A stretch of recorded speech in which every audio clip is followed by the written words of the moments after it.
Notice microexpressions on the face. Microexpressions are the fleeting split-second flashes of raw emotion that appear on a person's face before they can consciously control or conceal them. These subtle expressions often last less than a fifth of a second, but in that brief instant, they reveal the truth that words and rehearsed body language cannot hide. A smile that lingers too long may be polite, but that tiny twitch of the lips betraying disgust, that is real. A confident statement may sound convincing, but a flicker of fear in the eyes tells you a different story altogether. The power of reading microexpressions lies in their honesty.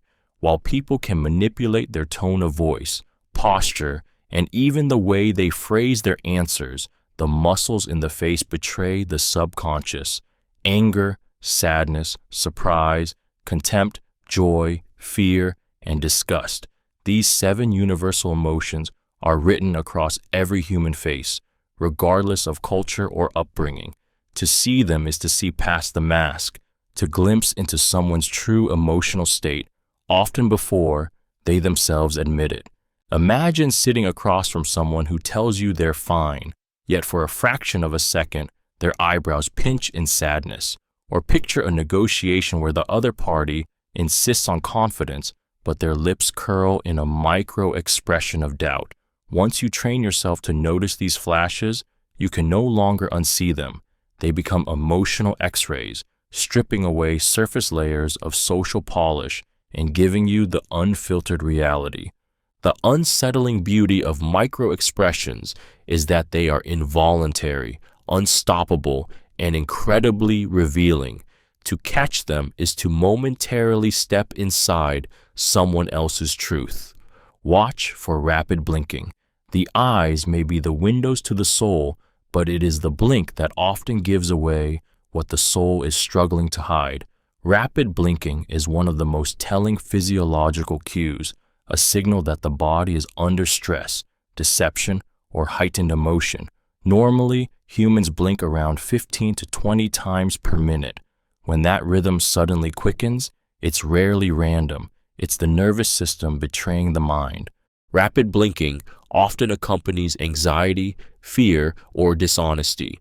When someone is lying, the brain works overtime to invent details, manage inconsistencies, and suppress the guilt of deception. That cognitive overload often spills out through the eyes. In moments of tension, an interrogation, a heated argument, or even a casual conversation that touches a nerve, you may notice a sudden flurry of blinks.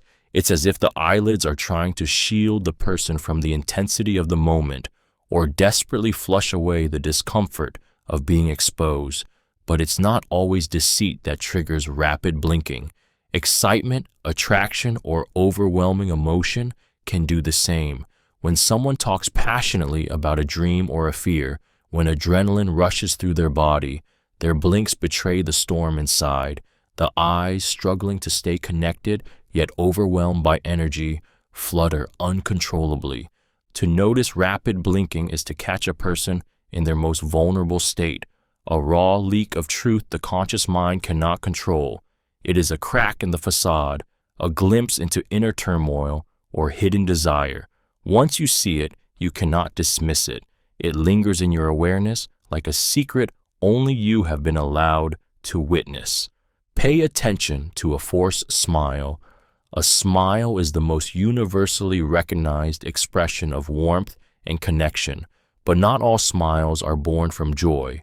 A forced smile is a mask, a carefully crafted facade designed to conceal discomfort, resentment, or even deceit. At first glance, it may look convincing, but if you look closer, the cracks are undeniable.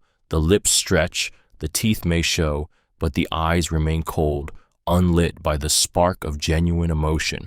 Psychologists call this the difference between a Duchenne smile, where the tiny muscles around the eyes crinkle with authenticity, and a fabricated grin, which stops abruptly at the mouth.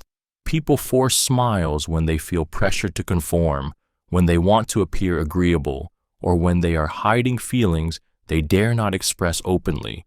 It is the waiter smiling at a rude customer, the colleague pretending enthusiasm in a meeting, or the partner saying, "I'm fine," while swallowing frustration. The tragedy of a forced smile is its quiet desperation. It speaks of someone who feels the need to hide, someone who chooses performance over honesty. To notice it is to recognize the weight behind their silence, the unspoken pain, the suppressed anger, the hidden distance. In social dynamics, this awareness gives you power, the ability to see beneath politeness, to understand that not everything is as pleasant as it seems. When you spot a forced smile, you are witnessing a fragile act of disguise. It is a reminder that people often battle storms behind a mask of sunshine, and that even the brightest grin can be a silent cry for understanding. Observe genuine smiles that reach the eyes.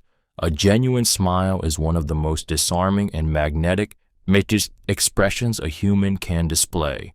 Unlike a forced grin, a real smile cannot be faked without betraying itself. The secret lies in the eyes. When joy is authentic, the tiny muscles around the eyes contract, creating subtle crow's feet and a gentle crinkle that radiates warmth. The mouth lifts naturally, but it is the sparkle in the eyes that reveals the truth.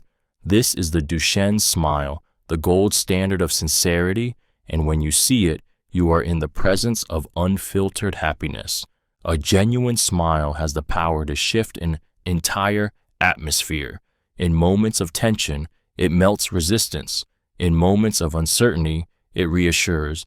The human brain is wired to detect authenticity, and when the eyes confirm what the lips display, trust is built instantly.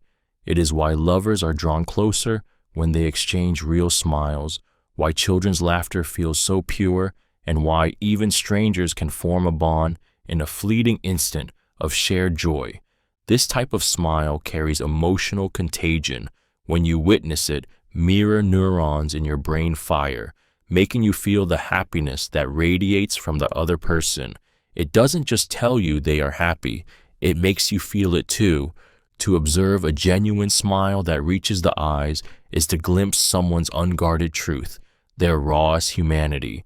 It is a fleeting but profound moment where masks fall away, and for just an instant, the world feels brighter, safer, and profoundly connected. Look for clenched jaws.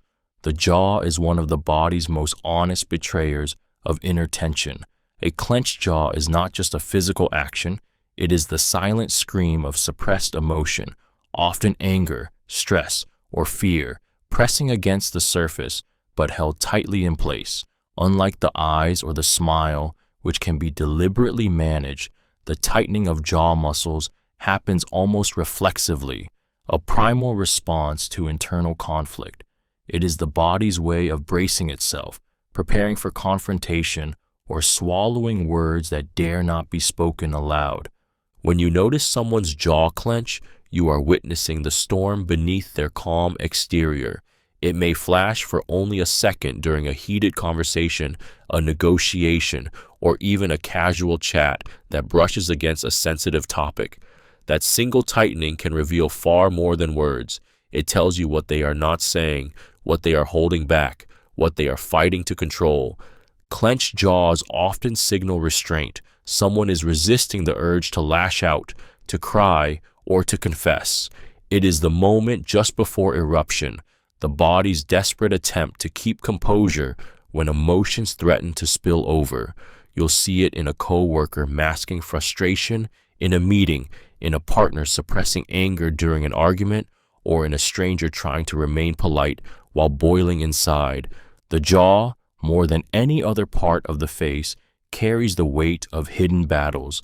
To see it tighten is to know that beneath the surface, pressure is building, and once you notice it, you can never again mistake stillness for peace. Check if arms are crossed tightly. When someone crosses their arms tightly across their chest, it is far more than a casual resting pose. It is a fortress. The gesture creates a barrier between themselves and the world, a silent shield that screams of defense, discomfort, or withdrawal. While people sometimes fold their arms loosely out of habit, the tight crossing is different. The muscles tense, the shoulders hunch forward, and the grip on the arms becomes firm, as though the person is holding themselves together against something threatening or unwanted. This defensive posture often appears when a person feels vulnerable, judged, or unwilling to open up. In conversations, it can signal resistance to your words, disagreement they won't voice, or a desire to retreat inward rather than engage. A tight arm cross is like a locked door. You may be speaking, but their body is telling you they aren't letting you in. Yet beneath this gesture is often a swirl of raw emotion. Anxiety, insecurity, anger, or even shame can all drive someone to wrap themselves up protectively.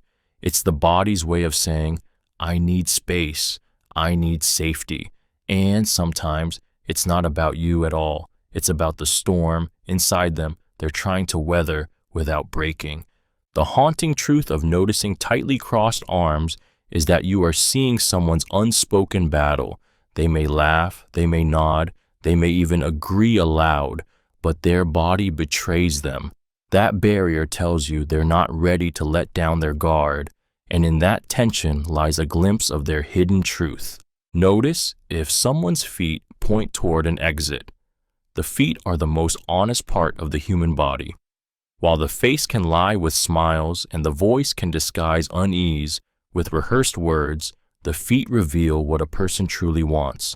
When someone's feet point toward an exit, it is a silent confession that their mind has already left the conversation. Their body yearns for escape, even if their mouth insists otherwise. Unlike hands or facial expressions, which we consciously control, our feet remain largely ignored by the conscious brain. They act as compasses of intention, pointing us toward what we desire or away from what we dread.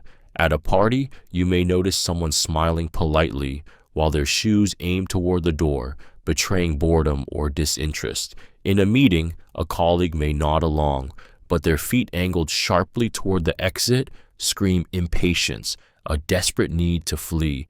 Even in intimate relationships, lovers whose feet unconsciously turn away from each other often reveal a growing emotional distance long before words confirm it. This subtle signal carries weight because it is primal. In the animal kingdom, creatures angle their bodies towards safety when threatened. Humans are no different. We instinctively position ourselves toward freedom when we feel trapped, uncomfortable, or disengaged. To catch this signal is to pierce through social politeness and see the hidden truth of someone's desires. Their lips may reassure you, their eyes may stay fixed, but their feet whisper the secret. I don't want to be here. It is a raw, unfiltered admission of where their heart and mind truly long to go. See if their shoulders are tense. The shoulders are one of the body's most revealing landscapes of hidden emotion.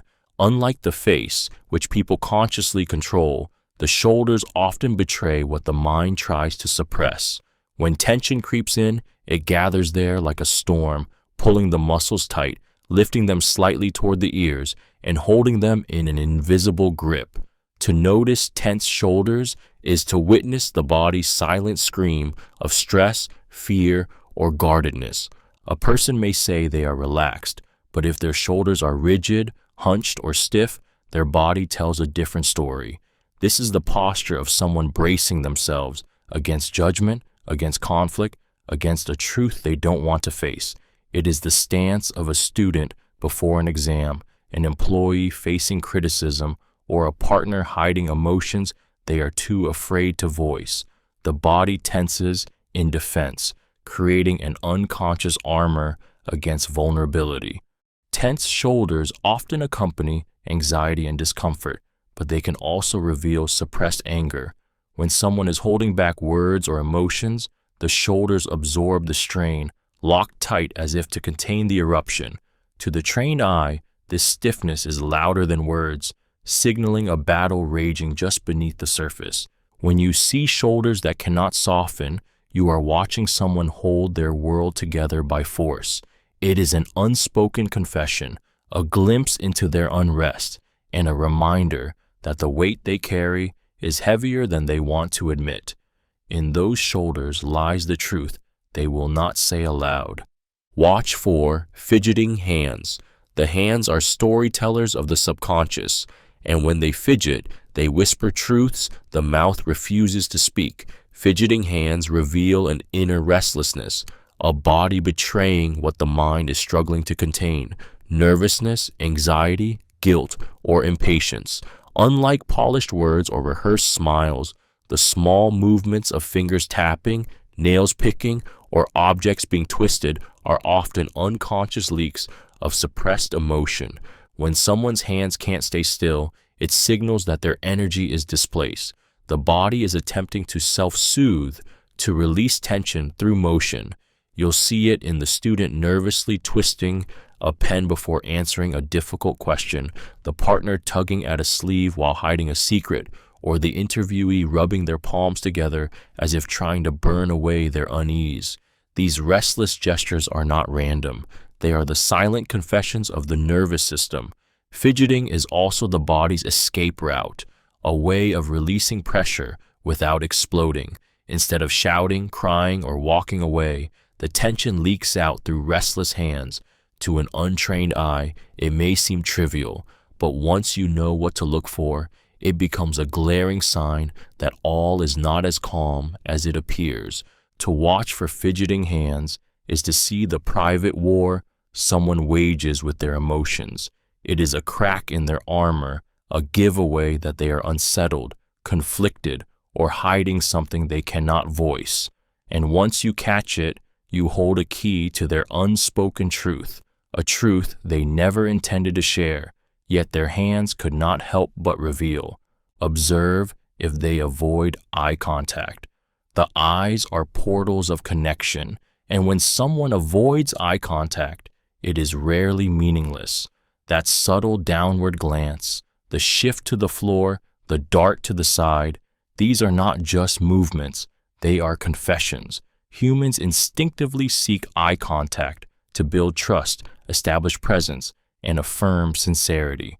So when a person denies it, the silence in their gaze often speaks louder than words ever could.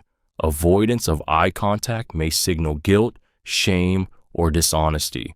Someone lying often struggles to meet the intensity of another's eyes because it feels like standing in the light while holding a secret.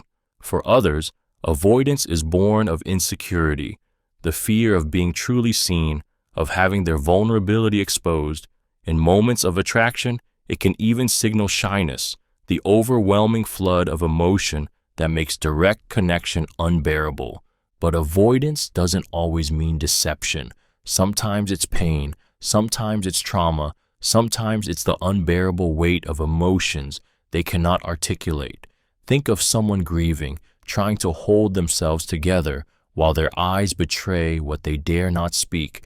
To look into another's gaze is to risk unraveling, and so they hide. When you notice someone avoiding eye contact, you are witnessing a battle inside them. They are torn between the need to protect themselves and the human longing to connect. It is a delicate dance of fear and exposure, where silence in the eyes tells you a story the lips refuse to confess. That absence of connection is, in itself, a window into their hidden truth. Notice darting eyes. The eyes are storytellers of the subconscious, and when they dart rapidly from side to side, they reveal a mind caught in conflict, fear, or frantic calculation. Darting eyes are rarely neutral. They are primal survival cues, rooted in our evolutionary need to scan for threats. When someone's gaze flickers nervously around the room, they are not simply looking, they are searching, hiding, or stalling. In moments of deception, darting eyes betray the brain's desperate attempt to invent details while also checking the environment for judgment or danger. It is as if the mind is screaming, "Am I safe? Do they believe me? Where can I escape if I'm exposed?" This restless flickering is the opposite of confidence. Confident people hold eye contact, but the liar, the anxious, or the guilty cannot bear the weight of your gaze. Darting eyes also surface in social situations charged with insecurity. The person who feels out of place at a gathering scans the crowd, not for interest, but for escape routes. The employee under pressure in a meeting flickers between faces, hoping to find approval or avoid confrontation. Even lovers, when hiding secrets, will sometimes glance around erratically, as if the truth might leak through their stare if it lingers too long. To notice darting eyes is to catch someone mid-battle with their inner world. It is the visible crack of unease, the external signature of a restless conscience or a fearful heart. Behind those flickers lies a truth unspoken, a secret scrambling for cover, a vulnerability that words will never dare to confess. Watch for raised eyebrows. The eyebrows are tiny but powerful messengers of emotion, and when they rise, they speak volumes. Raised eyebrows can signal surprise, curiosity, fear, or even skepticism, and the context in which they appear makes all the difference. A sudden, sharp lift often betrays shock, an involuntary flash of the mind struggling to catch up with unexpected information. A slower, deliberate rise can mean doubt, as if the person is silently questioning the truth of what they've just heard. What makes raised eyebrows so compelling is their primal role in human communication. When the brows lift, the eyes widen, exposing more of the whites. This instinctive reaction makes the face appear more open and vulnerable, inviting connection or signaling alertness to danger. In ancient survival terms, wide eyes meant heightened awareness, the readiness to detect threats. Today, it often reveals the same, a person bracing themselves for what's coming, whether it's startling news, a hidden truth, or a bold confession. But raised eyebrows can also carry warmth. When paired with a genuine smile, they show delight, an eagerness to engage, or sincere interest. In conversations, they can act like unspoken punctuation marks, emphasizing a person's reactions before their words even land. To watch for raised eyebrows is to catch the instant when the mask slips and the inner world leaks through. It's a fleeting but telling sign, the mind's reflex bursting onto the face before logic or control can bury it. In that lift of muscle lies a spark of raw humanity, a signal of what the heart feels in the moment it can no longer hide. Look at the tilt of the head. The tilt of the head is a subtle gesture, yet it speaks volumes about what someone truly feels in the moment. A head that tilts gently to the side often signals openness, curiosity, or empathy. It exposes the vulnerable neck, a primal sign of trust that dates back to our earliest survival instincts. When someone listens with their head tilted, it means they are not only hearing your words, but connecting with them, surrendering the armor of guarded posture to show genuine interest. It is the body's quiet way of saying, I am with you. But the tilt of the head is not always innocent. A sharp, deliberate tilt paired with narrowed eyes can drip with suspicion or challenge, a sign that the person is questioning what you say or silently testing your credibility. In moments of arrogance or defiance, the head may tilt back slightly, the chin raised, a display of superiority that communicates, I am above this. These angles of the head reveal unspoken power dynamics, and once you notice them, you'll see how they shape the silent dialogue between people. Even in attraction, the head tilt plays its part. When combined with a soft smile and steady eye contact, it becomes a gesture of intimacy, a magnetic pull that draws you closer without a word spoken. It is both disarming and inviting, a signal of vulnerability that opens the door to connection. To look at the tilt of the head is to uncover the hidden script of emotion, trust, and dominance.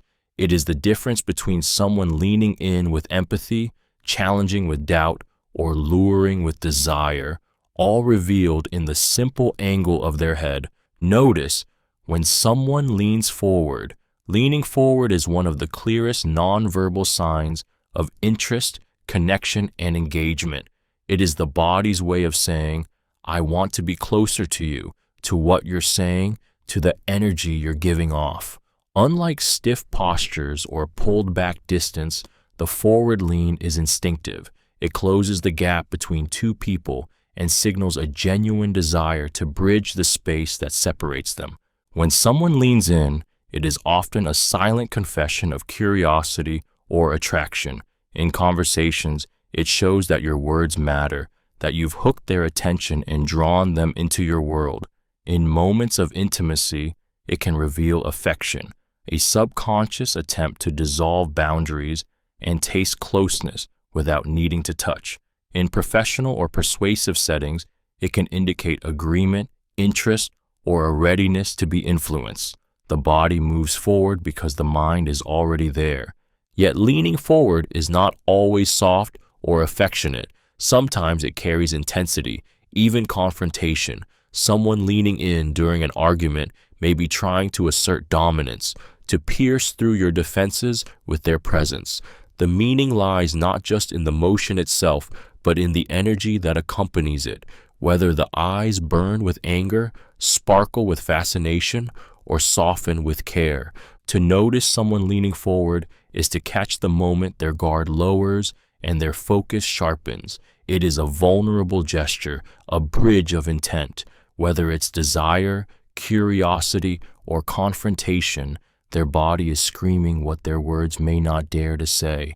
I am invested in this moment with you. Check if they lean back.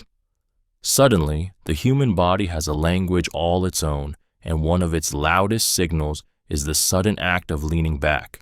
When someone shifts away abruptly, it is rarely a meaningless adjustment. It is instinct. At its core, leaning back is a defensive withdrawal, a subconscious attempt to create space between themselves and something they perceive as uncomfortable, threatening, or overwhelming. It is the body saying, I need distance. I don't feel safe. Imagine confronting someone with a difficult truth and watching their upper body recoil, as though your words carried physical weight. Or picture a date where the conversation is warm and close until one subject arises that makes the other person retreat, their torso pulling back as if your words had burned. These moments are not accidents. They are micro exits, proof that the body often reacts before the mind has time to censor. This sudden lean is an ancient reflex tied to survival. Our ancestors pulled away from danger to protect themselves from harm, and that instinct remains encoded in us. In modern interactions, it is not predators that trigger it, but emotions, discomfort, distrust, even repulsion. Yet, leaning back isn't always rejection. Sometimes it is a subtle test, a way to observe how you will respond to the distance.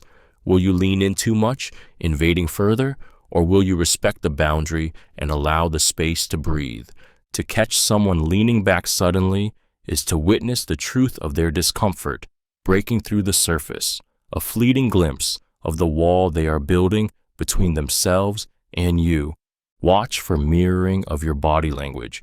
When someone mirrors your body language, it is rarely accidental. Mirroring is the subconscious art of imitation, a silent signal that says, I feel what you feel, I am connected to you. If you lean forward and they lean forward too, if you cross your legs and theirs shift the same way, if your gestures echo in their movements, you are witnessing the dance of rapport unfold before your eyes. This phenomenon is deeply rooted in human psychology. Our brains are equipped with mirror neurons, which fire both when we act and when we observe others acting. These neurons create an internal resonance, allowing us to feel aligned with another person. That's why friends begin to adopt each other's slang, why couples walk in sync, and why in moments of deep connection, two people unconsciously breathe at the same rhythm. Mirroring can reveal attraction, trust, or a desire for approval. In social encounters, it's a powerful sign of bonding. When someone mirrors you, it means they're attuned to your presence, trying to close the emotional gap between you. Leaders use it to command loyalty, negotiators to build subtle alliances, and manipulators to slip past defenses. But the most haunting truth about mirroring is its intimacy. It makes us feel seen, understood without words, as though another soul is moving in rhythm with ours. To catch someone mirroring you is to glimpse the invisible thread tying you together. It is the unspoken confession of connection, one that bypasses logic and strikes directly at the heart. Notice mismatched words and tone.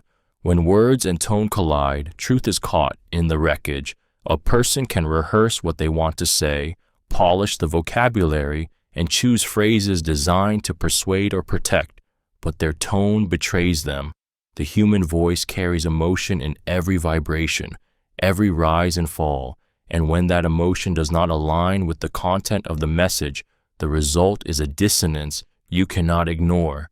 Imagine someone insisting they are fine, yet their voice trembles with tension, or a colleague saying they're excited about the project, but their flat, monotone delivery oozes boredom.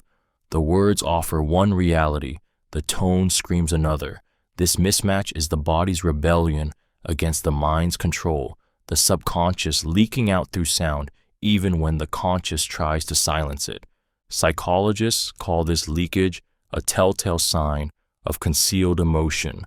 The brain may craft lies or mask discomfort, but the voice is far harder to discipline. When fear, anger, or sadness seeps into a cheerful statement, it creates an eerie disconnect that sharp listeners immediately recognize. This is why children sense when their parents are upset, even when told, everything's okay. It's why lovers detect strain in a partner's I love you when it lacks warmth. Noticing mismatched words and tone is like tuning into a hidden frequency, a second layer of truth humming beneath the surface. Once you hear it, you cannot unhear it. The voice becomes a lie detector, and every conversation transforms into a performance where the mask may slip, not through words, but through the sound that carries them. Listen for sudden pauses in speech. Words are rarely as revealing as the silence that slips between them. A sudden pause in someone's speech is not just a gap, it is a fracture where the truth struggles to break through. When a person halts mid-thought, the silence is often louder than their words, a flashing signal that something inside them has shifted.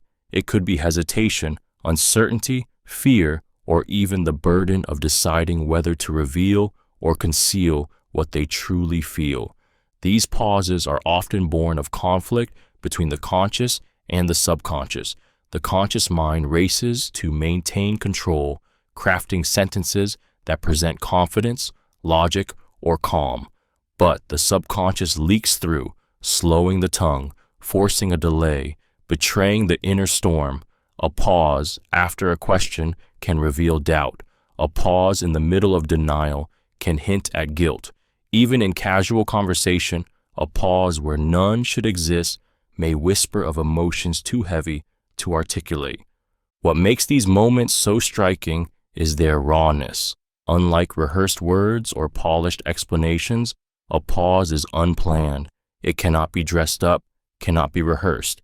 It is human vulnerability laid bare in real time. Sometimes it is the weight of memory pressing against speech. Sometimes it is fear that the wrong word will expose too much. Sometimes it is simply truth, clawing its way toward the surface, only to be smothered again. To listen for sudden pauses is to listen between the lines, to hear the story that the words are too afraid to tell. It is in those silences that the hidden truth trembles. Pay attention to sighs. A sigh is never just the release of air, it is the release of emotion. When someone exhales heavily, it is their body confessing what their words often hide. A sigh carries weight, the weight of frustration, the heaviness of sadness, the ache of exhaustion, or sometimes even the quiet relief of letting go. It is a sound that slips past control, bypassing the mask of composure and echoing straight from the soul. In tense conversations, a sigh may erupt after a string of polite responses, revealing the burden they can no longer keep contained. In moments of loneliness, it becomes the breath of resignation, a whisper of despair disguised as nothing more than oxygen leaving the lungs. And in arguments, it is the unspoken scream, the voice of someone too tired or too wounded to put their feelings into words. Sighs can also carry tenderness. A lover may sigh after an embrace, not from sadness, but from the overwhelming vulnerability of being close. Parents sigh when they watch their children sleep, releasing the tension of fear and worry in one soft exhale. Even joy can end in a sigh, as though the body must surrender to the intensity of the moment. To pay attention to sighs is to tune into a frequency most people ignore. It is to hear the trembling undercurrent of truth in the silence between words. Every sigh is an unguarded moment, a fleeting message that bypasses thought. When you notice it, you catch the heart speaking in its most unfiltered language. Observe nervous laughter. Laughter is often the sound of joy, but nervous laughter carries a different story, a fragile, trembling mask for discomfort, anxiety, or fear. It bursts out in moments when there is nothing truly funny, when tension in the room hangs heavy, and someone's only refuge is to laugh it away. This kind of laughter is higher pitched, shorter, and often mismatched to the situation. It is the body's attempt to release pressure, to smother unease with sound, even as the heart pounds beneath the surface. Nervous laughter is deeply human because it exposes vulnerability. It is the chuckle after an awkward comment, the sudden giggle in the middle of a serious conversation, the strained laugh following a probing question. It is not joy, it is survival. The nervous system triggers this reaction like a safety valve, giving the person an escape from feelings they cannot fully confront. But what makes nervous laughter so revealing is its honesty. People may hide behind words, but when their voice betrays them with a laugh in the wrong place, you glimpse the storm they're concealing. It may signal guilt, attraction, shame, or simply being overwhelmed, but it always points to something deeper than the surface conversation. When you observe nervous laughter, you are hearing the cracks in someone's armor. It is the soul whispering, "I'm not as comfortable as I want you to believe." That sound, fragile and misplaced, is often more truthful than their most carefully chosen words. It lingers, echoing as the emotional tremor they never meant to reveal. Watch how quickly they respond to questions. The speed at which someone answers a question is often more revealing than the answer itself. A response that comes too quickly can suggest a rehearsed narrative, a preloaded defense that's been waiting to be unleashed. It feels almost unnatural, as though the person wasn't listening, but instead anticipating the moment to deliver their script. Their swiftness may be an attempt to sound confident, but more often it betrays nervous preparation or concealed motives.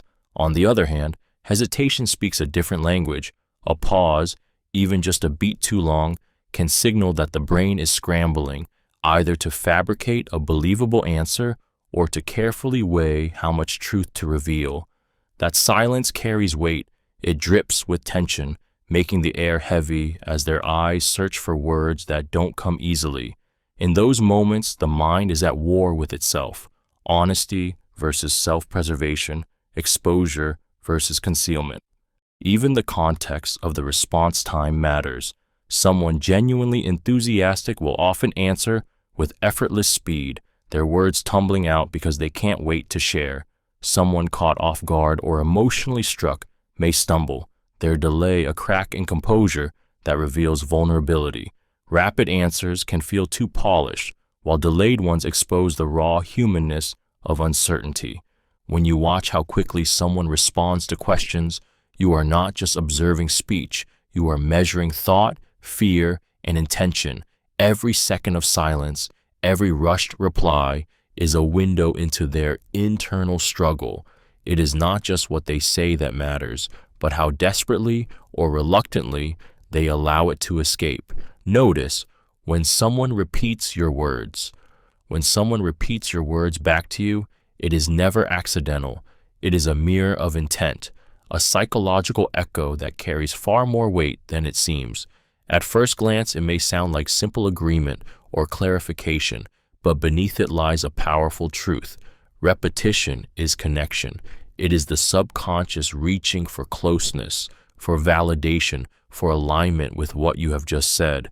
In moments of trust building, people often repeat words to show they are listening. It is the mind's way of saying, I hear you, I understand you, I want you to know we're on the same page. This mirroring creates rapport, feeding the human need for recognition and belonging. When someone echoes your phrasing, it fosters familiarity, tricking the brain into feeling seen and safe. But repetition can also reveal something deeper: uncertainty, nervousness, or even hidden persuasion. A liar may repeat your words in order to buy time, to mask hesitation while their mind scrambles to construct a believable response. A manipulator may repeat your language deliberately, weaving it back to you to lower your defenses. And sometimes, repetition is simply awe, when your words land so heavily that the other person has to repeat them just to process their weight. The haunting beauty of noticing this is realizing that repetition is never neutral. It's either a hand reaching toward yours or a wall desperately trying not to crumble. To hear your own words fall from someone else's lips is to glimpse their state of mind, whether it's longing for closeness, struggling with doubt, or quietly weaving threads of influence. Listen for changes in pitch. The human voice is an emotional instrument, and one of its most revealing qualities is pitch. When a person's pitch rises or falls unexpectedly, it is rarely just about sound. It is about what the heart and mind are struggling to control. A sudden lift in pitch often betrays anxiety, nervousness, or dishonesty, as if the voice is straining to maintain composure under pressure. The higher tone is the body's way of releasing tension, a subconscious crack in the armor. Think of the moment someone insists, I'm fine, but their voice climbs unnaturally, betraying the storm beneath the surface. Or the child who swears they didn't break the vase, their words shooting upward as their guilty conscience bleeds into sound. Even in adults, a rise in pitch is often the subconscious cry of the inner child, afraid, defensive, or caught in vulnerability. On the other hand, a drop in pitch can signal control, dominance, or even suppressed anger. When someone's voice lowers, it can be an attempt to ground themselves, to project authority, or to intimidate. It is why leaders, negotiators, and even manipulators often modulate their voices downward. They know the primal brain responds to deep, steady tones as a sign of strength. Pitch is not random. It is the tremor of emotion woven into every word. To listen for changes in pitch is to hear the truth vibrating beneath speech, the hidden struggle between what someone wants you to believe and what their body cannot help but reveal. It is the sound of their mask slipping, one note at a time. Pay attention to speaking too fast. When words rush out in a rapid stream, it is rarely just about enthusiasm. It is often the voice betraying the storm within. Speaking too fast can be the nervous system's confession, an audible sign of anxiety, insecurity, or the desperate need to convince. The tongue races to keep up with the mind, as if by filling the silence quickly, the speaker can outrun doubt, suspicion, or judgment. This hurried speech often appears in high-stakes moments: a job interview, a first date, a confrontation, or when someone feels cornered. The faster the words spill, the more likely it is that the person is overwhelmed, either by fear of rejection or by the weight of what they are hiding. Even liars often speak rapidly, hoping that speed will bury their inconsistencies before you have time to notice them. Yet the very haste draws attention, making the truth shimmer just beneath the surface. But speed does not always mean deception. It can also signal passion. When someone speaks too fast while describing a dream, a love, or a fear, it means their emotions are overflowing, and their mouth struggles to keep pace with the intensity of their heart. In this case, the torrent of words becomes a raw, unfiltered reflection of their inner fire. To pay attention to speaking too fast is to hear what lies behind the words: the fear of silence, the hunger to be believed, or the urgency of a truth too big to contain. In those racing syllables, you hear the heartbeat of the soul pounding louder than any sentence could ever confess. Watch for stuttering under pressure. Stuttering under pressure is the voice's way of revealing a battle within. Even the most articulate person can stumble when the weight of fear, anxiety, or deception presses down on them. The smooth flow of language, usually effortless, becomes jagged. Words repeat, syllables stick, pauses linger like cracks in the facade. It is not simply a speech issue, it is the nervous system screaming through the mouth, betraying the storm that the mind is struggling to suppress. When someone stutters in high-stakes moments, a job interview, a heated argument, an interrogation, the cause often lies in cognitive overload. The brain is juggling too many demands at once, forming a story, suppressing doubt, maintaining composure, and gauging how they are being perceived. That strain disrupts rhythm, and language, usually so obedient, starts to falter. But stuttering isn't always about lying. It can also reveal the vulnerability of truth.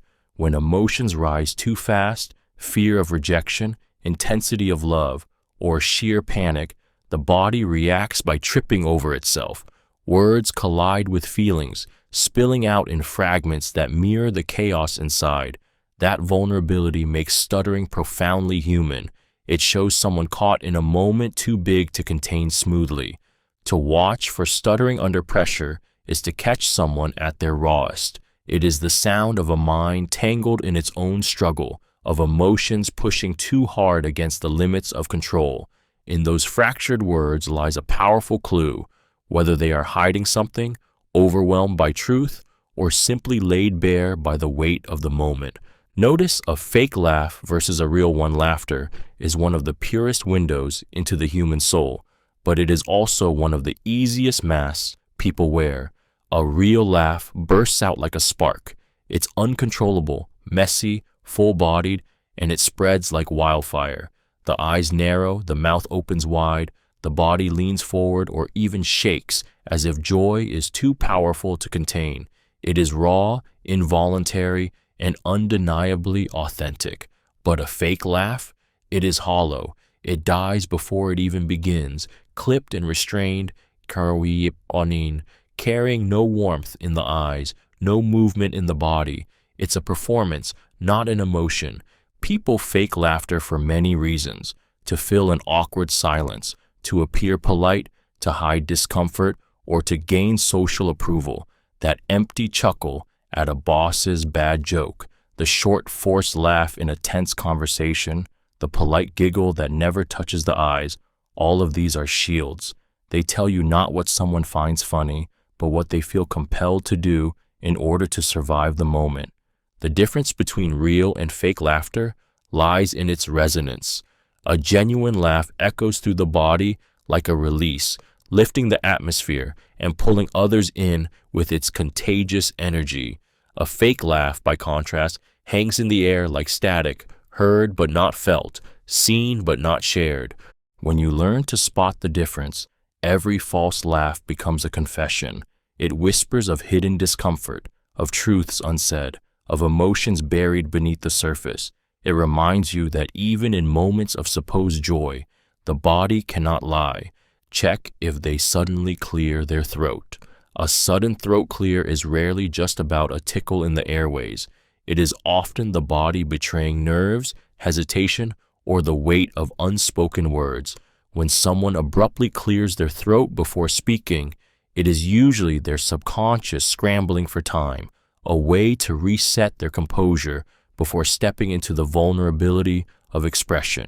This small act can surface in moments of dishonesty. The pressure of lying often tightens the throat, drying the mouth and forcing the body into a nervous cough or clearing gesture.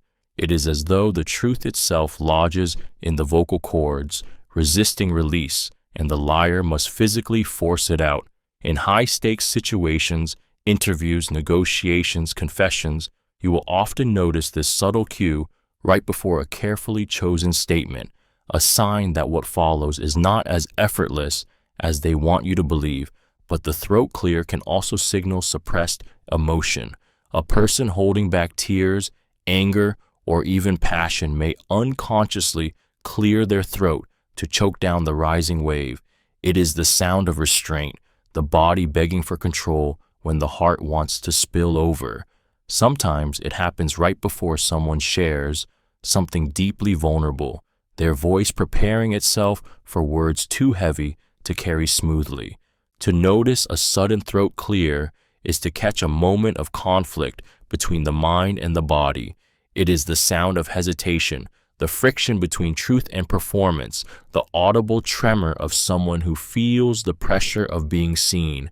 In that small, sharp sound lies the weight of everything they are trying not to reveal. Observe frequent swallowing. The act of swallowing seems ordinary, but when it becomes frequent, it speaks of a body struggling under invisible weight. Frequent swallowing is not just about thirst, it is the throat tightening under pressure, the body's reflexive attempt to push down emotions that threaten to surface. In moments of stress, fear, or dishonesty, saliva production can change drastically. The mouth dries, the throat constricts, and the body desperately tries to restore balance through repeated gulps. Imagine someone being questioned, their words steady, but their throat working overtime, swallowing again and again between sentences. That rhythm is not random. It is the body revealing what the voice tries to conceal. It may be guilt, anxiety, or sheer discomfort, but each swallow is like a silent stutter, an involuntary confession that something inside is unsettled. Frequent swallowing can also signal the attempt to bury emotion. When grief, anger, or shame rises, the body tries to choke it back down, forcing it deeper so it does not escape as tears, trembling, or raw words. You see it in someone fighting not to cry, in a partner holding back words they cannot bear to say, in a liar trying to suppress the taste of their own dishonesty. To observe frequent swallowing is to notice the battle between body and mind. The words may sound smooth, but the throat tells the real story. It is the physical struggle of someone trying to keep their truth from spilling out, each swallow a fragile gate holding back the flood. Watch if they cover their mouth. When speaking, the gesture of covering the mouth while speaking is one of the most primal leaks of the subconscious, a physical attempt to silence words even as they escape. It is the body betraying the mind's discomfort, shame, or fear of exposure. This instinct dates back to childhood, when children cover their mouths after blurting out something they shouldn't have said.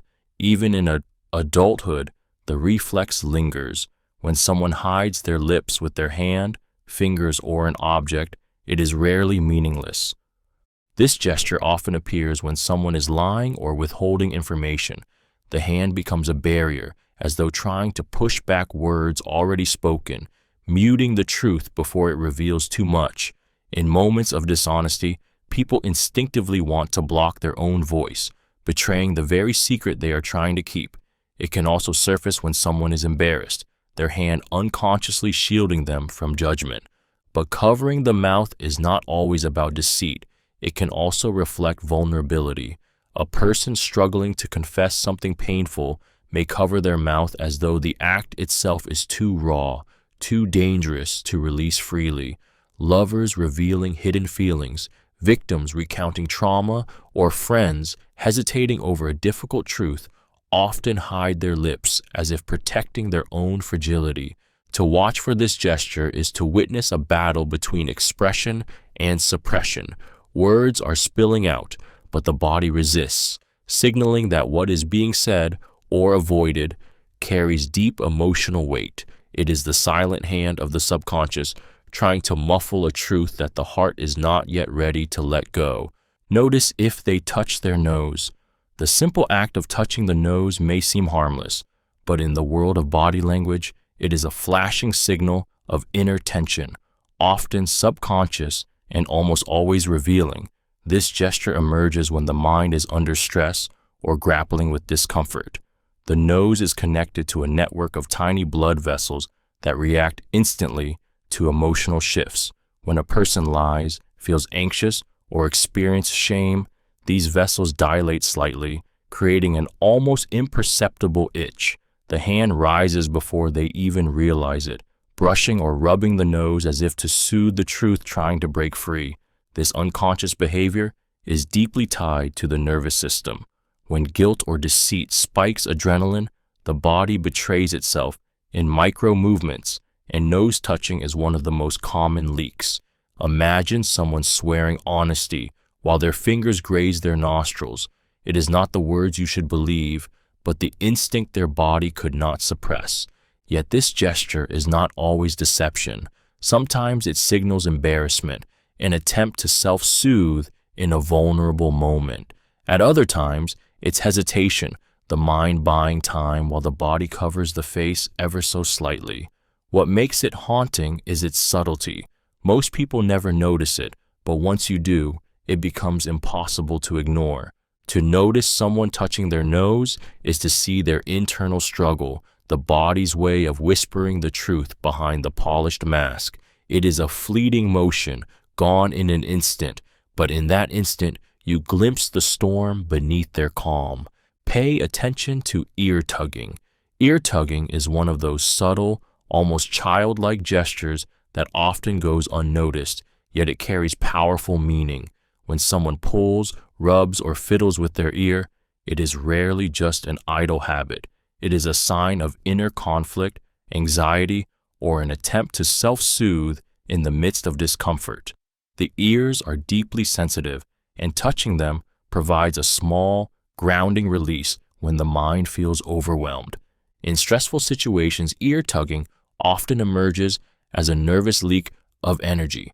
The body, flooded with adrenaline, searches for an outlet, and the hands drift toward the ears as if tugging on them could relieve the pressure building inside. This is especially common when someone is caught between what they want to say and what they feel they must hide. The gesture becomes a physical manifestation of inner turmoil. I don't want to hear this. I don't want to say this. I'm not comfortable here. Ear tugging can also appear when guilt or dishonesty is at play. Just as a child may cover their ears when scolded, adults often revert unconsciously to similar gestures when they want to block out reality or escape uncomfortable truths. The tug is an avoidance tactic, a subconscious attempt to mute the situation they cannot control. But it isn't always negative.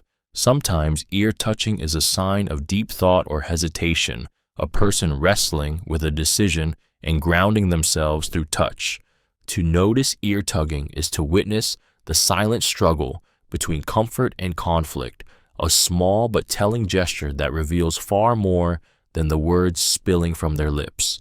See if someone scratches their neck.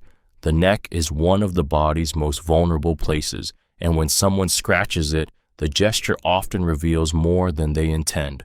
This simple act can be a subconscious attempt to soothe anxiety, discomfort, or doubt.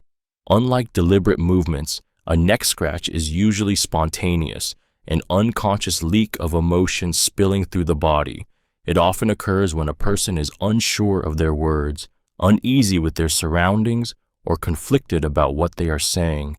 Scratching the neck is a self-soothing behavior, a way for the body to calm itself under stress.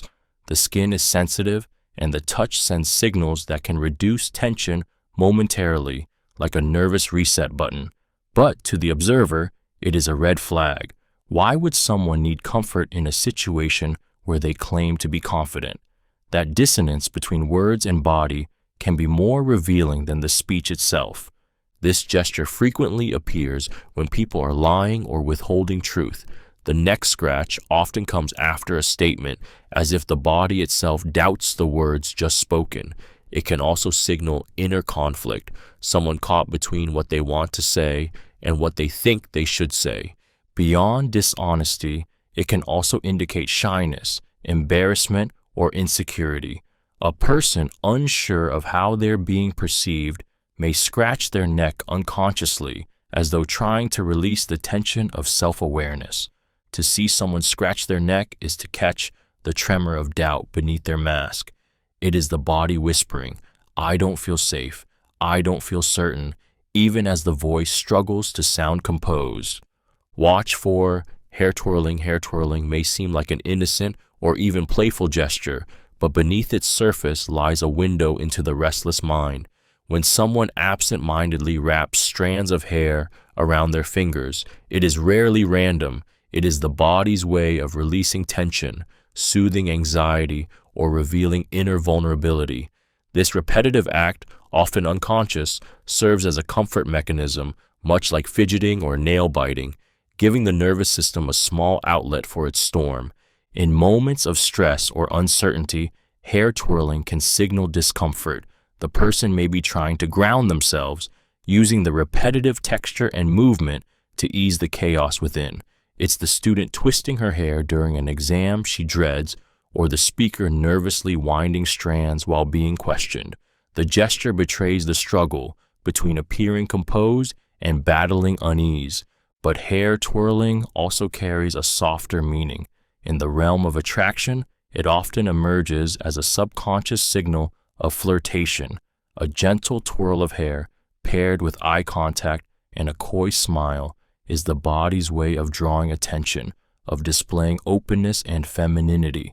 It is vulnerable yet magnetic, a silent invitation for connection. The duality of hair twirling, between self-soothing and signaling, makes it a powerful cue to watch. It is at once a shield against stress and a beacon of interest.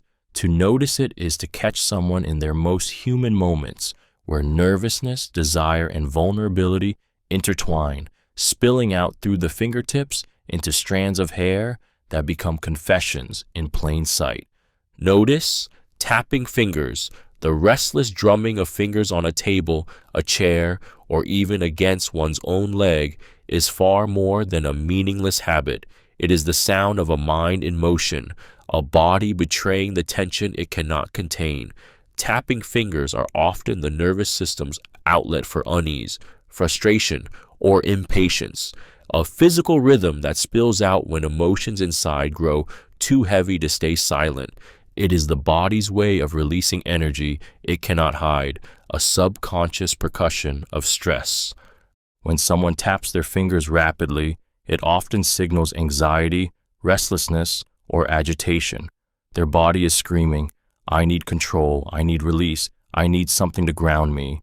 In conversations, it can reveal boredom masked by polite smiles, irritation cloaked behind calm words, or eagerness restrained by circumstance.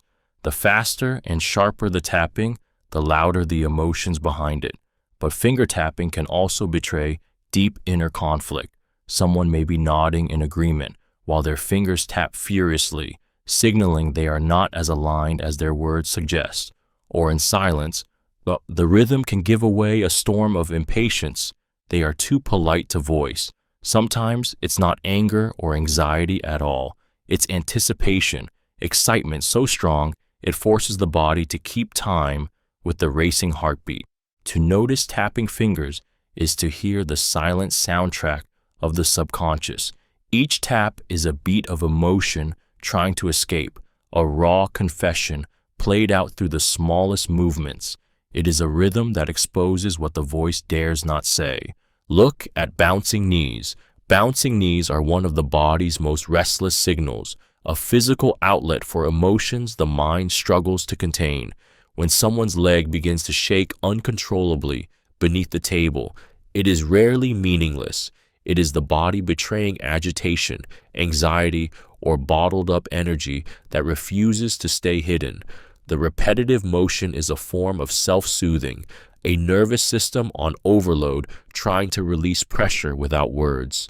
In moments of stress, waiting for an interview, enduring interrogation, sitting through a tense silence, you will often see the knee bouncing rhythmically, as though the body is attempting to run from the discomfort while staying seated. It is an evolutionary echo of fight or flight. The brain feels trapped, and the legs respond by preparing for escape, even if only in miniature. Bouncing knees can also betray impatience. The colleague in a meeting who shakes their leg furiously may smile politely, but their body screams, "I want this to end." On a date, if the conversation drifts into dullness, The subtle thump of a restless knee tells you the heart is elsewhere. But this gesture is not always rooted in negativity. Excitement, adrenaline, even attraction can trigger the same movement. When someone is overwhelmed with anticipation, their body brims with energy that must leak out somehow, and the knee becomes the outlet. To look at bouncing knees is to tune into the unspoken storm within a person. It is the tremor of unease, the rhythm of restlessness, the heartbeat of emotions that refuse to stay silent. While the lips may lie and the eyes may conceal, the knees pound out the truth in a restless, undeniable rhythm. Watch for lip biting. The lips often betray what the heart is trying to silence, and lip biting is one of the most revealing gestures of all. When someone bites their lip, it can signal suppressed emotion, anxiety, hesitation, attraction, or even guilt. The act is a form of self-restraint, as though the person is physically holding themselves back from speaking, reacting, or revealing too much. In moments of stress, lip biting is a nervous outlet. The subtle pressure on the skin provides a fleeting distraction from the tension surging inside. It is a coping mechanism, the body's way of channeling unease into something small and controllable. You'll often see it when someone is about to confess something difficult, when they're afraid of being judged, or when they're forcing themselves to stay composed while chaos brews within.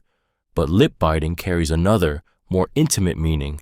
In context of attraction, it can be a sign of desire, an unconscious reveal of longing or arousal. The act draws attention to the mouth, hinting at suppressed temptation. It's the lover lost in thought, the stolen glance across a room, the spark of chemistry that the body expresses without permission. Lip biting can also mask guilt or regret, as though the lips themselves are swallowing back the truth. It is a small but powerful signal of restraint, of words that ache to be spoken but remain imprisoned behind closed teeth. To watch for lip biting is to witness a moment of raw conflict, a person torn between revealing and concealing, between control and surrender. It is the body's way of whispering what the soul cannot yet say aloud. Observe lip licking. Lip licking is a deceptively simple gesture, yet it reveals some of the most primal truths about a person's emotional state. When the tongue darts across the lips, it is rarely just about dryness. It is the body's unspoken confession of desire, anxiety, or nervous anticipation. The lips are one of the most sensitive parts of the body, deeply tied to survival and intimacy, and when someone licks them unconsciously, they are exposing what lies beneath the surface of their composure. Under stress, lip licking often emerges as a self-soothing behavior. Anxiety dries the mouth, and the subconscious responds by wetting the lips, attempting to restore comfort in a moment of unease. You will see it during interviews, confrontations, or awkward silences, times when the mind is scrambling and the body desperately seeks control. It is a small but undeniable leak of tension. Yet lip licking is not only about fear, it can also reveal attraction. In moments of desire, the lips prepare for intimacy, subtly drawing attention to themselves. A lingering lick paired with steady eye contact transforms from nervous to magnetic, a silent signal that words alone could never deliver. It is instinctive, sensual, and often unintentional, making it one of the most revealing gestures of hidden attraction. To observe lip licking is to witness a person balancing between vulnerability and instinct. Whether it signals fear of exposure or a spark of longing, it is always charged with emotion. The gesture is fleeting, but in its brevity lies truth, the raw, unfiltered kind the mouth cannot hide, no matter how carefully the words are chosen. Notice clenched fists. A clenched fist is one of the most primal and revealing gestures the human body can display. It is tension made visible, a silent scream that something inside is boiling, straining to be contained. The moment someone curls their fingers tightly into their palm, pressing skin against skin, they are unconsciously channeling an emotion too powerful to be left unexpressed. Anger, frustration, fear, even deep determination all can drive the hand into a fist, and when it happens, it is never without meaning. Clenched fists are often the body's way of preparing for defense or attack, a relic of our evolutionary past when survival depended on fight or flight. Today, the fists may not be raised in violence, but their presence still betrays the mind's turmoil. A person may smile with their lips, but their balled-up hands tell the real story. They are holding something back. It could be rage they dare not release, words they cannot speak, or pain they are trying to swallow whole. Even subtle clenching, the knuckles whitening slightly, the hand tightening at their side, speaks volumes. It is the body betraying an attempt to maintain control, to cage emotions that threaten to spill over. Sometimes the fists represent silent courage, a physical anchor when someone steels themselves against fear or prepares for a challenge they dread.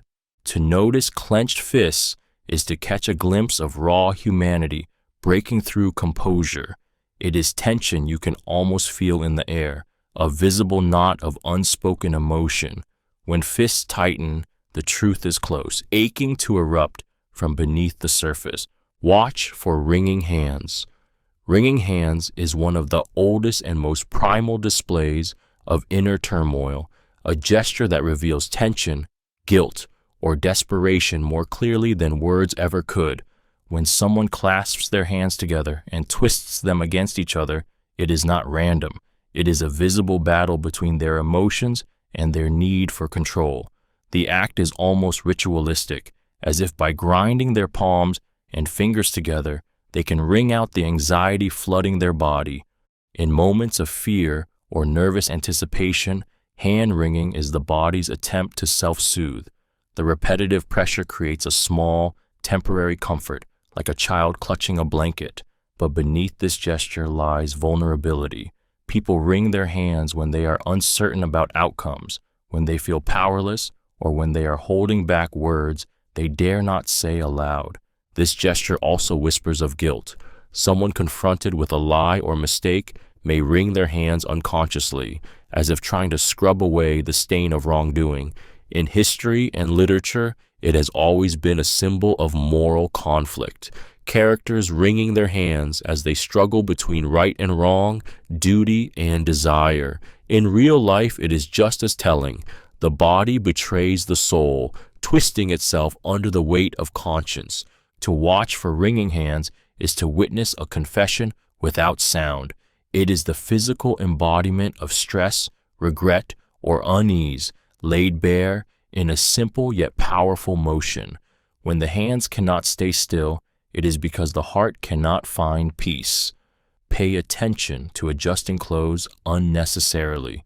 When someone repeatedly adjusts their clothes without reason, it is rarely about fashion. It is about control. This unconscious behavior often emerges when a person feels exposed, anxious, or uncomfortable. Straightening a tie, smoothing a dress, tugging at a sleeve, or fidgeting with a collar are all subtle ways of self-soothing, as though fixing the outside could quiet the storm inside. Clothing becomes an emotional shield, and when people fuss with it unnecessarily, they are really trying to adjust their armor. In moments of insecurity, before speaking in public, during a difficult conversation, or when hiding something, they turn to their clothes as a distraction, both for themselves and for others. It is a silent confession. I don't feel at ease in this moment, so I'll fix what I can touch. This behavior often betrays nervousness. During deception, someone telling a lie might suddenly smooth their shirt or tug at their jacket, as if the simple act could tidy up the truth they just twisted. It can also appear in social dynamics when a person feels judged, unworthy, or out of place. The subconscious says, if I look more put together, maybe I'll feel safer. But not all adjustments come from fear. In moments of attraction, people also touch and adjust their clothing more frequently, drawing attention to themselves or signaling a desire to be noticed. To pay attention to unnecessary clothing adjustments is to catch the body's attempt to mask vulnerability. Each tug and touch is a silent echo of unease, a physical gesture of the mind trying desperately to hold itself together in moments of pressure, desire, or fear. Notice grooming gestures, fixing hair, tie. Grooming gestures like smoothing hair, straightening a tie, adjusting clothing, or brushing invisible dust from the body are far more than surface-level habits. They are unconscious rituals of preparation, signals that someone is either anxious, seeking approval, or striving to project control when their emotions betray them. When a person feels observed, judged, or unsettled, their instinct often pushes them to fix themselves, as though adjusting their appearance will restore inner balance or mask insecurity.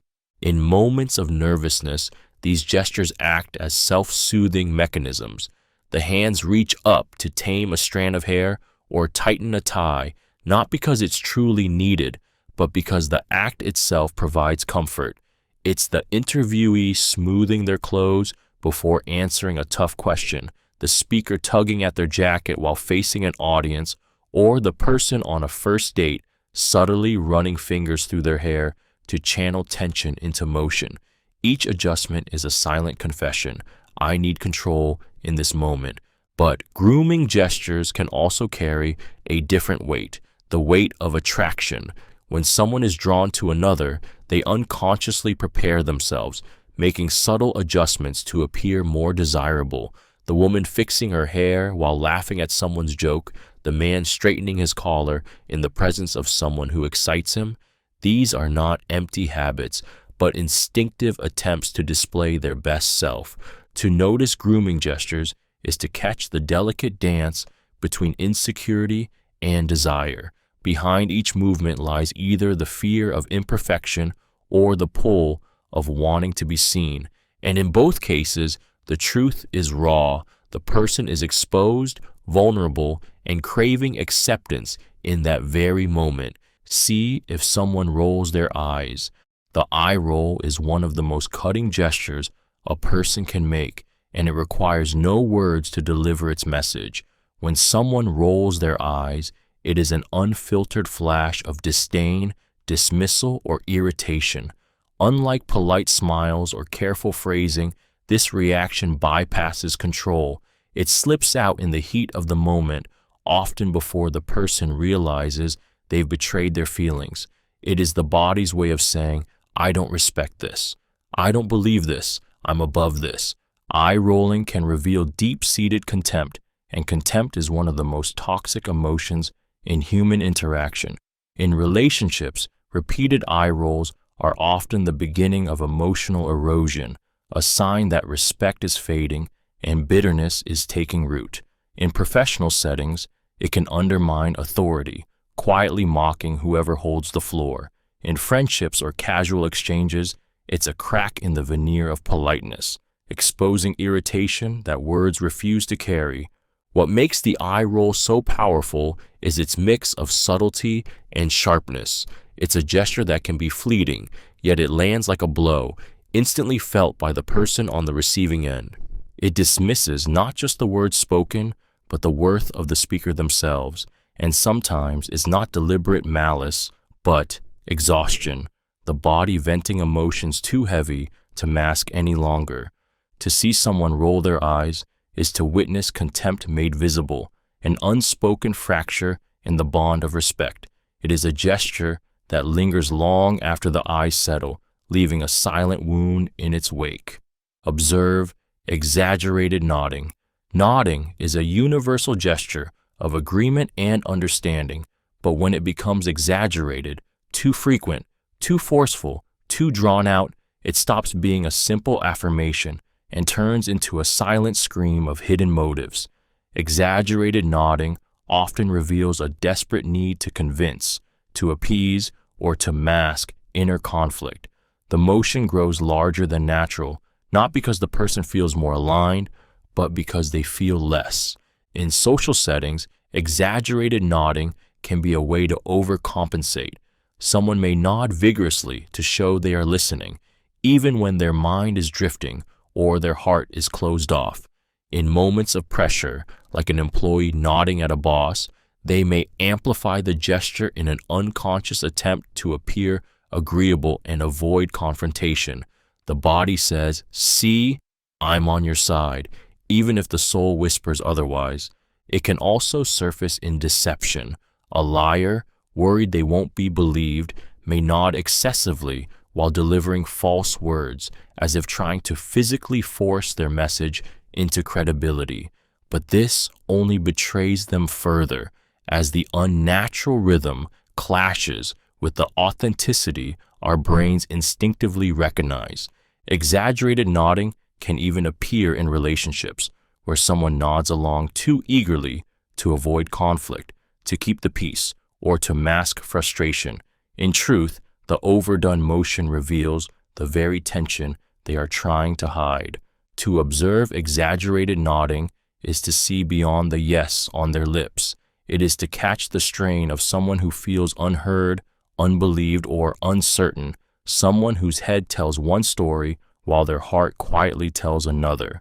Notice too much stillness. Movement is life, and when someone becomes unnaturally still, it is often the body's silent alarm.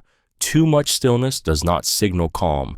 It signals tension, fear, or the desperate effort to maintain control. The body freezes when the mind feels threatened, locking itself into place as if immobility could shield it from detection. It is the ancient survival instinct of prey animals, and humans are no different. Imagine asking a difficult question and watching the other person suddenly go rigid, their gestures halting midair, their posture stiff. That unnatural pause is not relaxation, it is their body bracing itself. In deception, this freeze is common. Liars often minimize movements, thinking that stillness will make them appear more believable. Ironically, the absence of natural motion becomes its own red flag, exposing the strain of someone trying too hard to appear composed. Stillness can also appear in moments of overwhelming emotion. A person fighting tears may sit motionless, shoulders locked, hands clenched in their lap. Someone seething with anger may become statue-like, their body holding in the eruption. Even in social interactions, when someone feels judged or unsafe, they may go unnaturally still, shrinking their presence in an attempt to avoid notice. To notice too much stillness is to recognize that silence is not always peace. Sometimes it is the loudest scream, a body frozen by fear, guilt, or suppressed rage. The lack of motion becomes a confession, the space between gestures speaking louder than words, revealing the weight of emotions they cannot allow to move freely.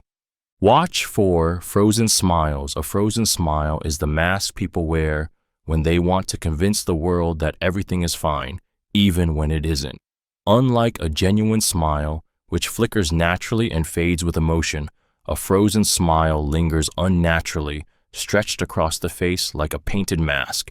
The lips hold their position too long, the cheeks stiffen, and most tellingly, the eyes stay lifeless. What you're really seeing is not joy, it's effort, the deliberate labor of holding an expression to conceal what the heart refuses to reveal. This kind of smile often emerges in high-pressure social situations, the colleague pretending to enjoy small talk with a boss they resent, the partner hiding hurt behind a rigid grin, the stranger in a photograph who looks cheerful yet strangely hollow. The frozen smile is survival. It keeps questions at bay, hides pain from onlookers, and projects composure even as the person behind it quietly crumbles. Psychologically, this smile is a form of armor. People use it to avoid vulnerability, to keep others from prying into their emotions. Yet its stiffness is its betrayal. Humans are wired to sense authenticity, and when a smile doesn't move with fluidity or ignite the eyes, it rings false. Once you see it, you feel it. The chill of distance, the uncomfortable realization that joy is being faked. To watch for frozen smiles is to recognize the quiet loneliness of someone hiding behind their own face.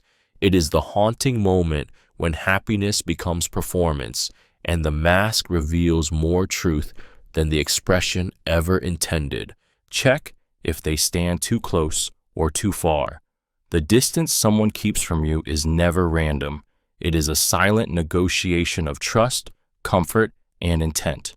When a person stands too close, they are crossing invisible boundaries, pushing into your personal space in a way that can feel overwhelming, dominant, or deeply intimate. It may signal attraction, an attempt to bond, or a power play designed to unsettle you. The air between bodies is charged, and when it is invaded, the body instinctively reacts, tensing, retreating, or stiffening in defense. On the other hand, standing too far away can be just as revealing. Distance often whispers of discomfort, disinterest, or even fear. It can mean they are guarding themselves, unwilling to let you into their emotional or physical sphere. A step back during conversation is rarely meaningless. It is the body pulling away long before words admit it. Proxemics, the science of personal space, shows us that humans instinctively adjust distance depending on their feelings. Friends drift closer without thinking. Strangers keep their boundaries tight. Lovers close gaps until there is none left. To ignore these signals is to miss the most honest cues of human emotion. When someone invades your space without invitation, it's a statement of power or longing. When they keep their body deliberately distant, it's a shield of detachment. To notice this dance of proximity is to feel the truth of where you stand with them, not in conversation, but in the silent language of distance and closeness. Their space, or lack of it, is their unspoken confession. Notice if their tone softens suddenly. The human voice is a mirror of the soul, and when it suddenly softens, it often signals a shift far deeper than words alone can carry. A drop into gentle tones can reveal vulnerability, hesitation, or the weight of unspoken truth.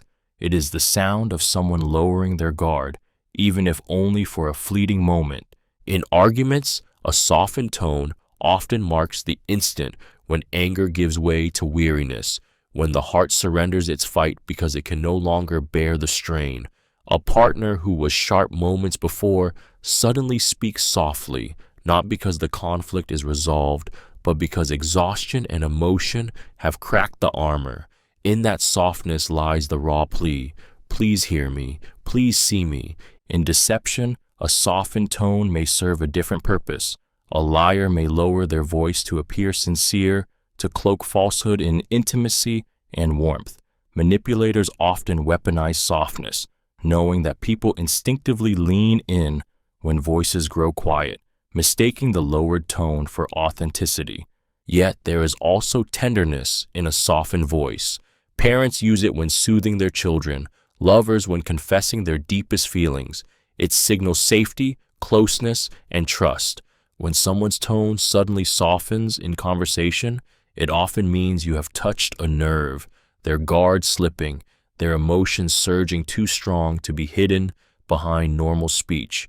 To notice this shift is to recognize a moment of truth. The softness is not random. It is the soul leaking through the cracks of composure, an unguarded whisper that reveals far more than the loudest words ever could.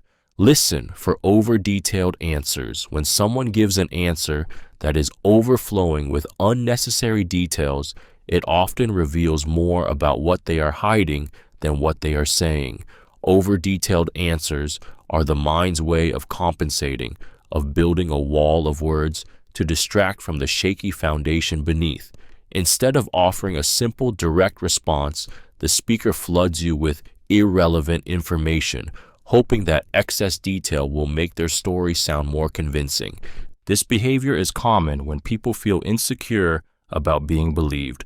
A liar, for example, may add layers of specifics, times, names, trivial descriptions, not because they are relevant, but because they believe quantity will substitute for truth. The irony is that the abundance of detail often does the opposite. It feels rehearsed, excessive, and strangely unnatural. The human mind, when recalling something real, tends to offer what is essential. Fabrication, however, clings to the unnecessary. But over-detailed answers don't only signal deception, they can also betray anxiety or fear of judgment. Someone desperate to impress or to avoid suspicion may ramble, filling every silence with justification. They are not lying outright, but they are revealing insecurity, the need to be accepted, or the fear of rejection. To listen for over-detailed answers is to hear the tremor beneath the words. It is recognizing when a person's speech is less about clarity and more about control. The excess becomes a mask, but one so heavy it exposes itself. In the flood of words, the truth often drowns, leaving behind the unmistakable trace of someone who doesn't trust their story to stand on its own. Watch for vague responses. Vague responses are the smokescreens of conversation, the verbal fog people create when they don't want to be pinned down. Instead of offering clarity, they drift into phrases like maybe, sort of, kind of, or I guess, as if building a shield out of uncertainty. At first, it may sound casual or harmless, but beneath the ambiguity lies something deeper: hesitation, concealment, or an unwillingness to commit to truth. When someone gives a vague answer, they are often protecting themselves. It might be a colleague dodging accountability by saying, "I'll look into it," without real intention, or a partner muttering, "It's nothing, don't worry about it," while clearly disturbed, or a friend replying, "We'll see," instead of admitting reluctance. These non-answers create distance, leaving you with more questions than clarity. The psychology behind vagueness is simple. It buys time, creates escape routes, and avoids confrontation. The person may be hiding fear of judgment, concealing guilt, or simply lacking confidence in their own position. Sometimes it's deception cloaked in softness. They know the truth, but blur it into half answers so they don't have to face the weight of exposure. To watch for vague responses is to listen for what's missing rather than what's said. It is hearing the silence wrapped in words, the truth diluted until it's almost unrecognizable. When clarity is avoided, it is rarely by accident. Vagueness is a choice, a carefully constructed veil that hints at what someone is too afraid or too unwilling to reveal. And once you recognize it, every maybe becomes a signal of what lies unsaid. Pay attention to someone avoiding direct answers. When a person avoids giving a direct answer, it is never just about words.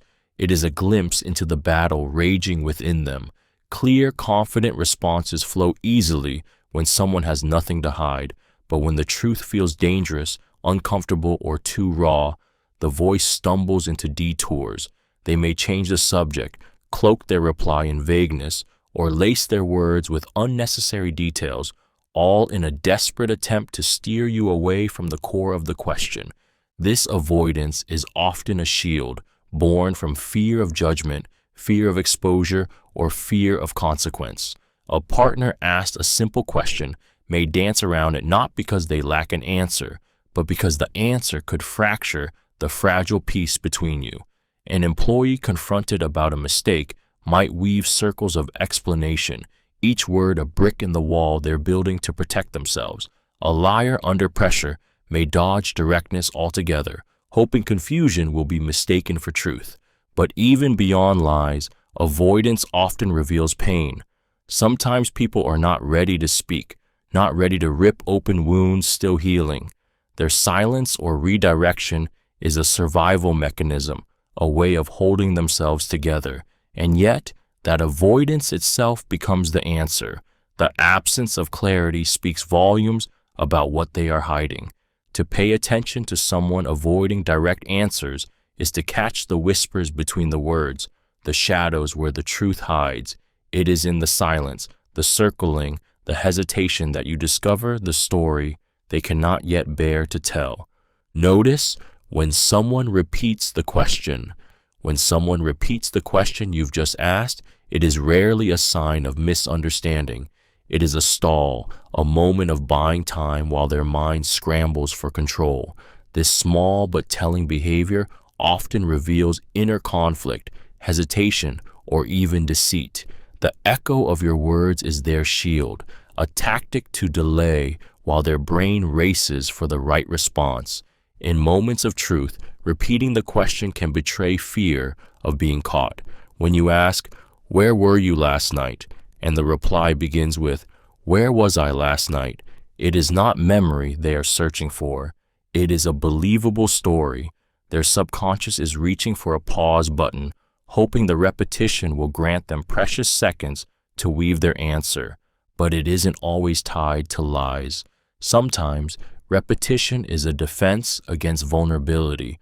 A person asked a deeply personal or painful question may repeat it softly, almost as if tasting the weight of the words before letting their own emotions spill out. The delay is not for deception, but for courage. This behavior can also expose discomfort in high-pressure environments. In interviews, negotiations, or interrogations, repetition surfaces when someone is caught off guard, their mind lagging behind the demand for quick, polished responses. To notice when someone repeats the question is to hear the gears grinding in their mind, the battle between instinct and composure. It is a glimpse of the hesitation they cannot hide, a signal that what comes next is being crafted, calculated, or painfully wrestled from the depths of their heart. Look for overly defensive body language. The body often speaks before the mouth does, and defensive body language is one of its loudest cries. When someone becomes overly defensive, their posture hardens into a fortress. Crossed arms, clenched fists, a tightened jaw, or even a sudden step back. These are not random gestures, but shields raised against perceived attack. It is the body's instinctive way of saying, "I feel threatened, I don't trust you, I need protection." Defensiveness usually arises when truth brushes too close for comfort. In arguments, it appears as exaggerated gestures, abrupt headshakes, or hands slicing through the air in rejection. During questioning, it emerges as stiff posture, tense shoulders, or the subtle act of creating barriers, like holding objects in front of themselves or turning slightly away. The body is shouting what the voice tries to control: unease, guilt, or the unwillingness to be vulnerable. This language does not always mean dishonesty. It can also signal fear of judgment or deep insecurity. A person who has been criticized before may carry defensiveness into every interaction, bracing for an attack that may never come. But whether rooted in guilt or fear, the signs are the same: a body on guard, emotions caged behind physical armor. To look for overly defensive body language is to recognize when someone feels cornered, even if no one has laid a hand on them. It is the invisible shield raised by the nervous system, a desperate attempt to keep truth, pain, or vulnerability from being exposed.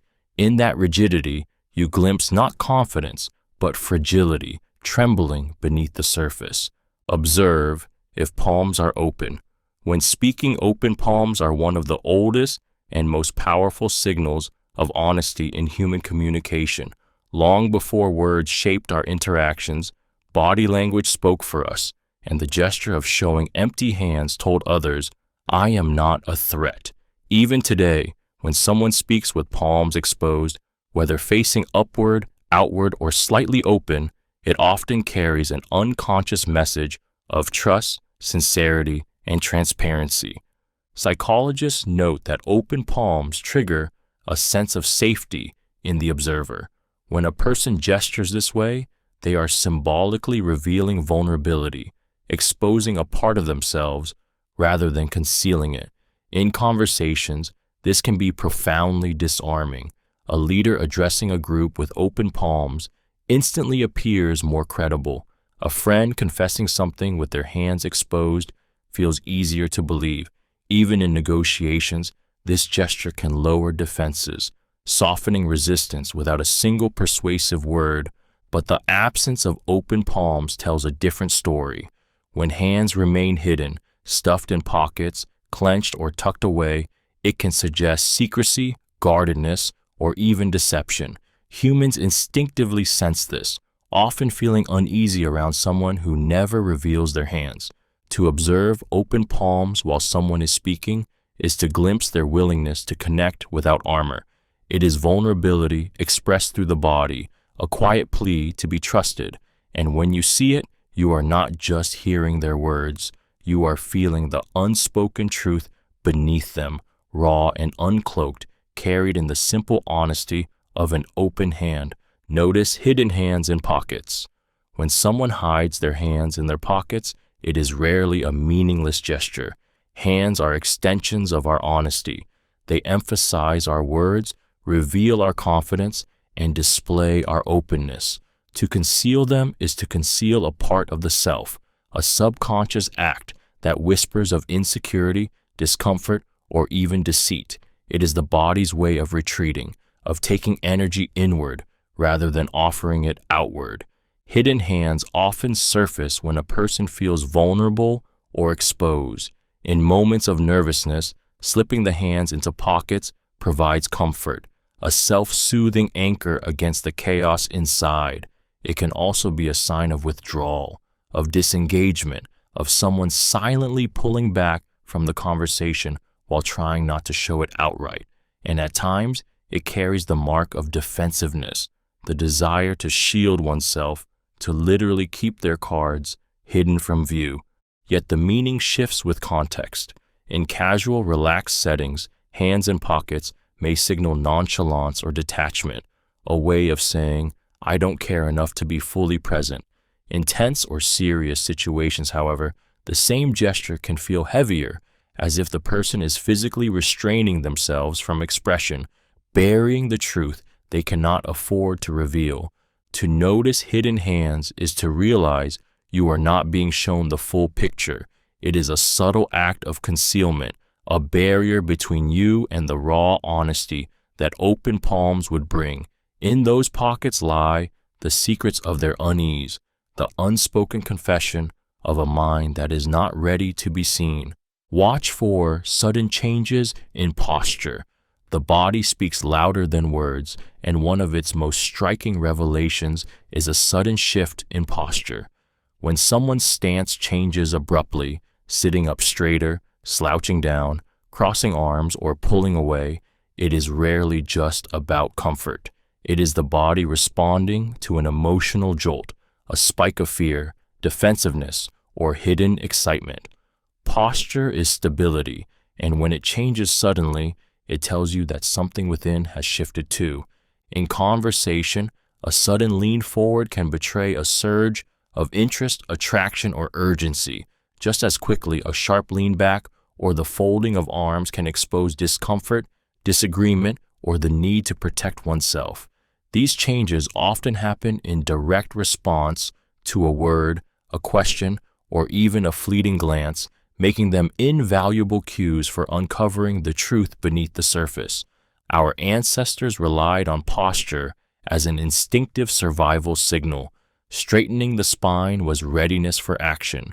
Shrinking inward was a shield against threat. Today, those same instincts play out in boardrooms, coffee shops, and living rooms. The body prepares to fight, flee, or connect, even when the mind insists everything is fine. To watch for sudden posture changes is to catch the instant when the subconscious breaks through the mask of composure. The mouth may continue speaking smoothly, but the body has already spoken the truth. In that jolt of movement lies the raw echo of emotion, a confession too quick to disguise, too powerful to silence. See if they face toward or away from you. The direction of the body is one of the most honest indicators of a person's true feelings. When someone faces you directly, shoulders square and torso aligned, it signals interest, openness, and engagement. It is the body's way of saying, I am here with you, I am present, I am connected.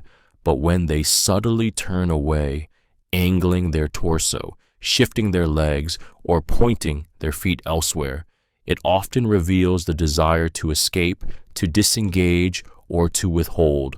Humans orient themselves instinctively toward what they value and away from what they wish to avoid. Lovers lean in, friends face each other fully, and children turn toward those they trust.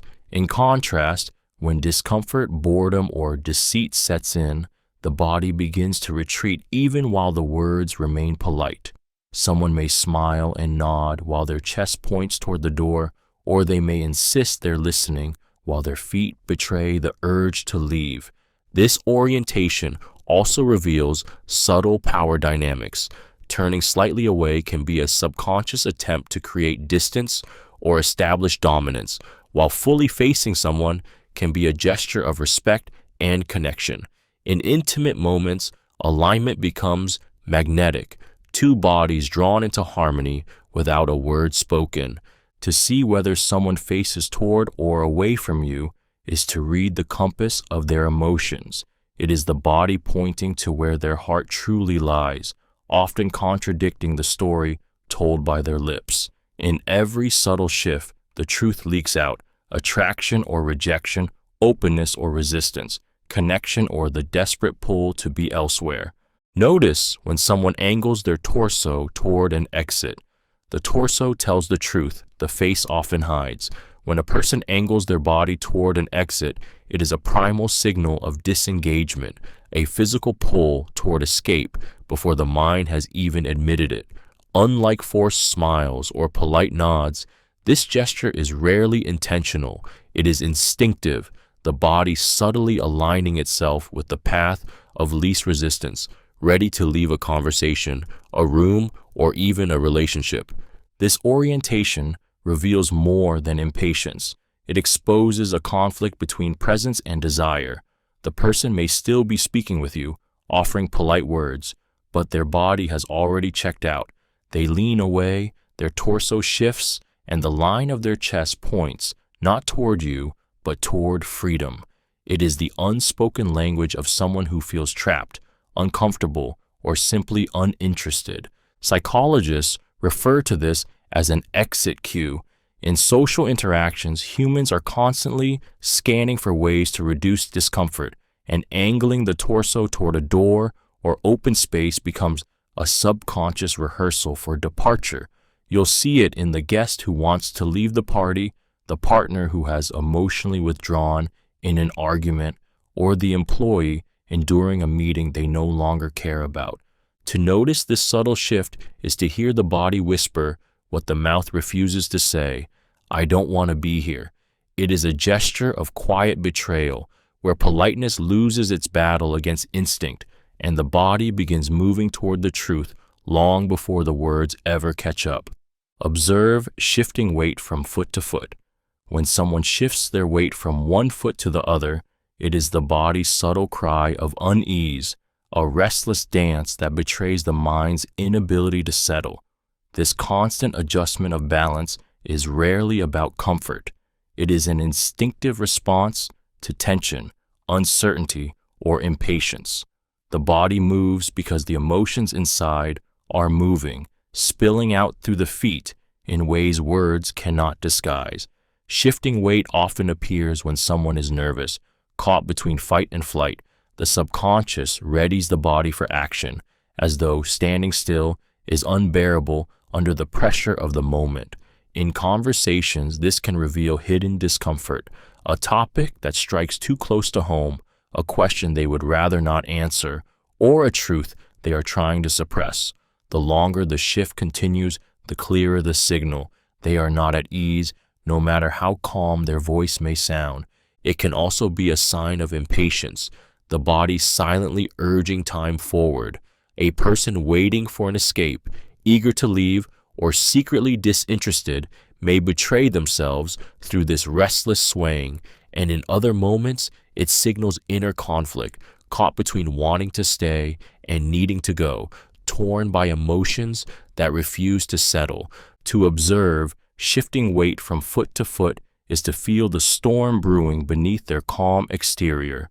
The body knows no lies, and in those small, repeated movements, you catch a glimpse of the anxiety, the anticipation, or the resistance they desperately try to keep hidden. It is tension made visible through the smallest step. Look at how they shake hands, firm, weak, lingering. A handshake is more than a greeting. It is a declaration. The way someone clasps your hand tells you who they are in that moment. their confidence, their intent, even their hidden insecurities.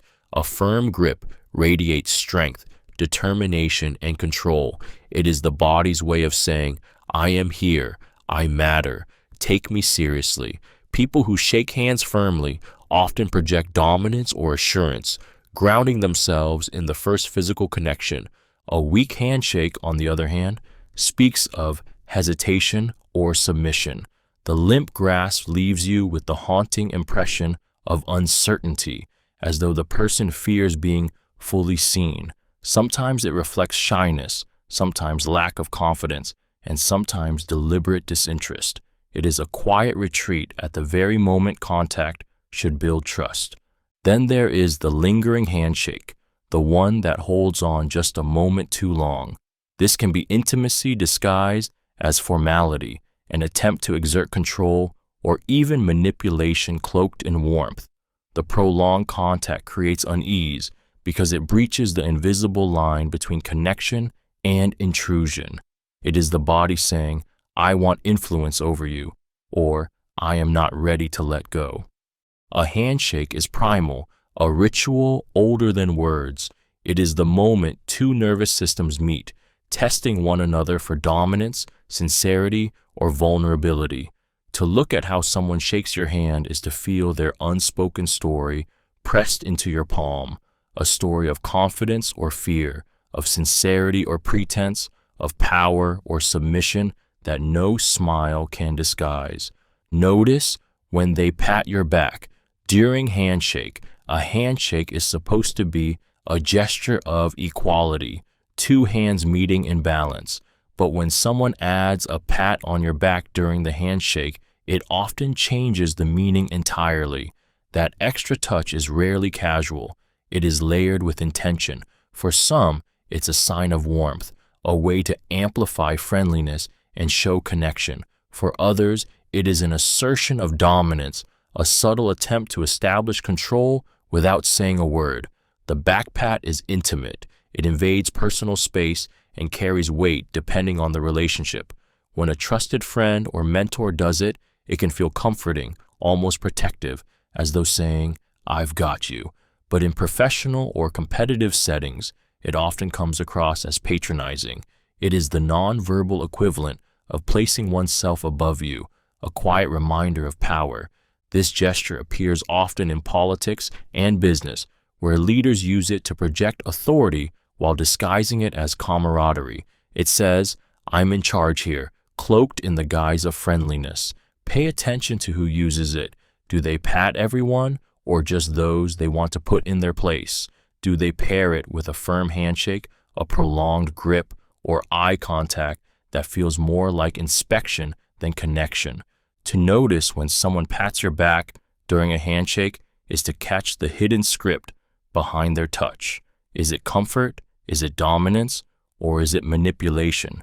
That simple pat is never neutral. It is the hand speaking louder than the words, revealing whether the bond is genuine or a power play disguised as kindness. Watch for prolonged handshakes. A handshake is more than a greeting. It is a silent negotiation of power, trust, and connection. Most handshakes last just long enough to acknowledge the other person, a brief clasp before both parties release. But when a handshake lingers too long, it becomes something else entirely. That extra beat of contact sends a message, whether of dominance, control, or an attempt at forced intimacy. A prolonged handshake can be disarming. Sometimes it is used by those in authority, a deliberate tactic to unsettle and assert control, as if to say, you'll let go when I decide. Politicians, salespeople, and manipulators often wield this technique, stretching out the moment of contact to subtly claim dominance over the interaction. The longer the hand is held, the more difficult it becomes for the other person to reclaim their personal space without seeming abrupt. Yet not every prolonged handshake is manipulative.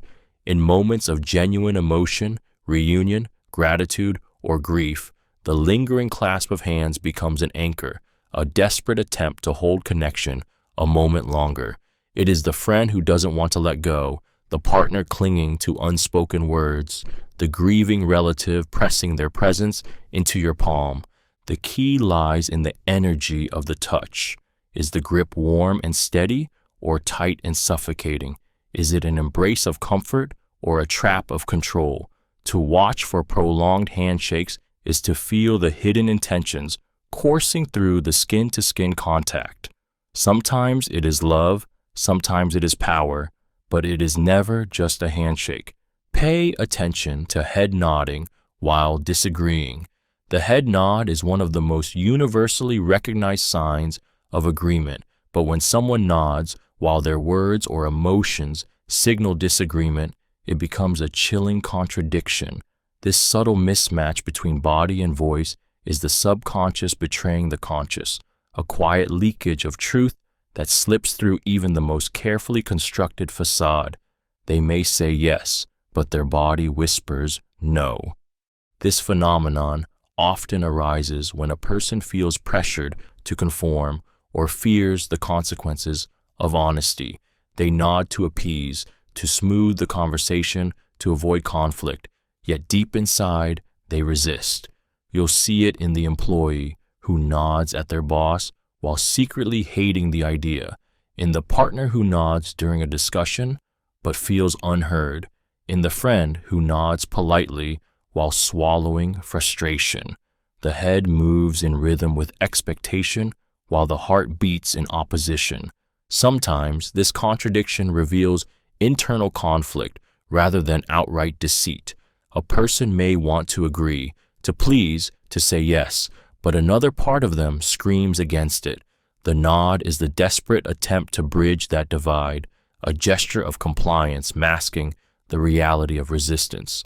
To notice this incongruence is to witness the raw fracture between appearance and truth. It is the silent protest of the body, unable to fully betray itself. And once you see it, the words lose power. The nod, meant to reassure, becomes a confession, exposing the unspoken no that lingers beneath the surface. Notice when someone says honestly. Often words are never just words. They are words. They are windows into intention.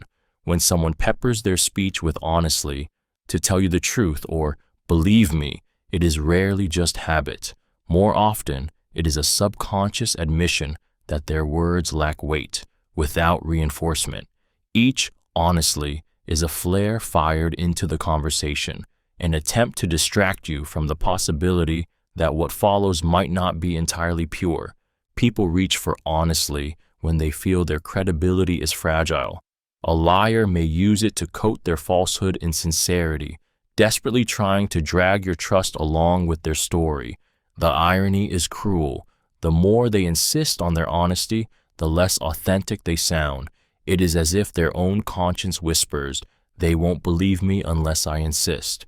But it is not always deception. Sometimes this verbal crutch emerges from insecurity rather than dishonesty.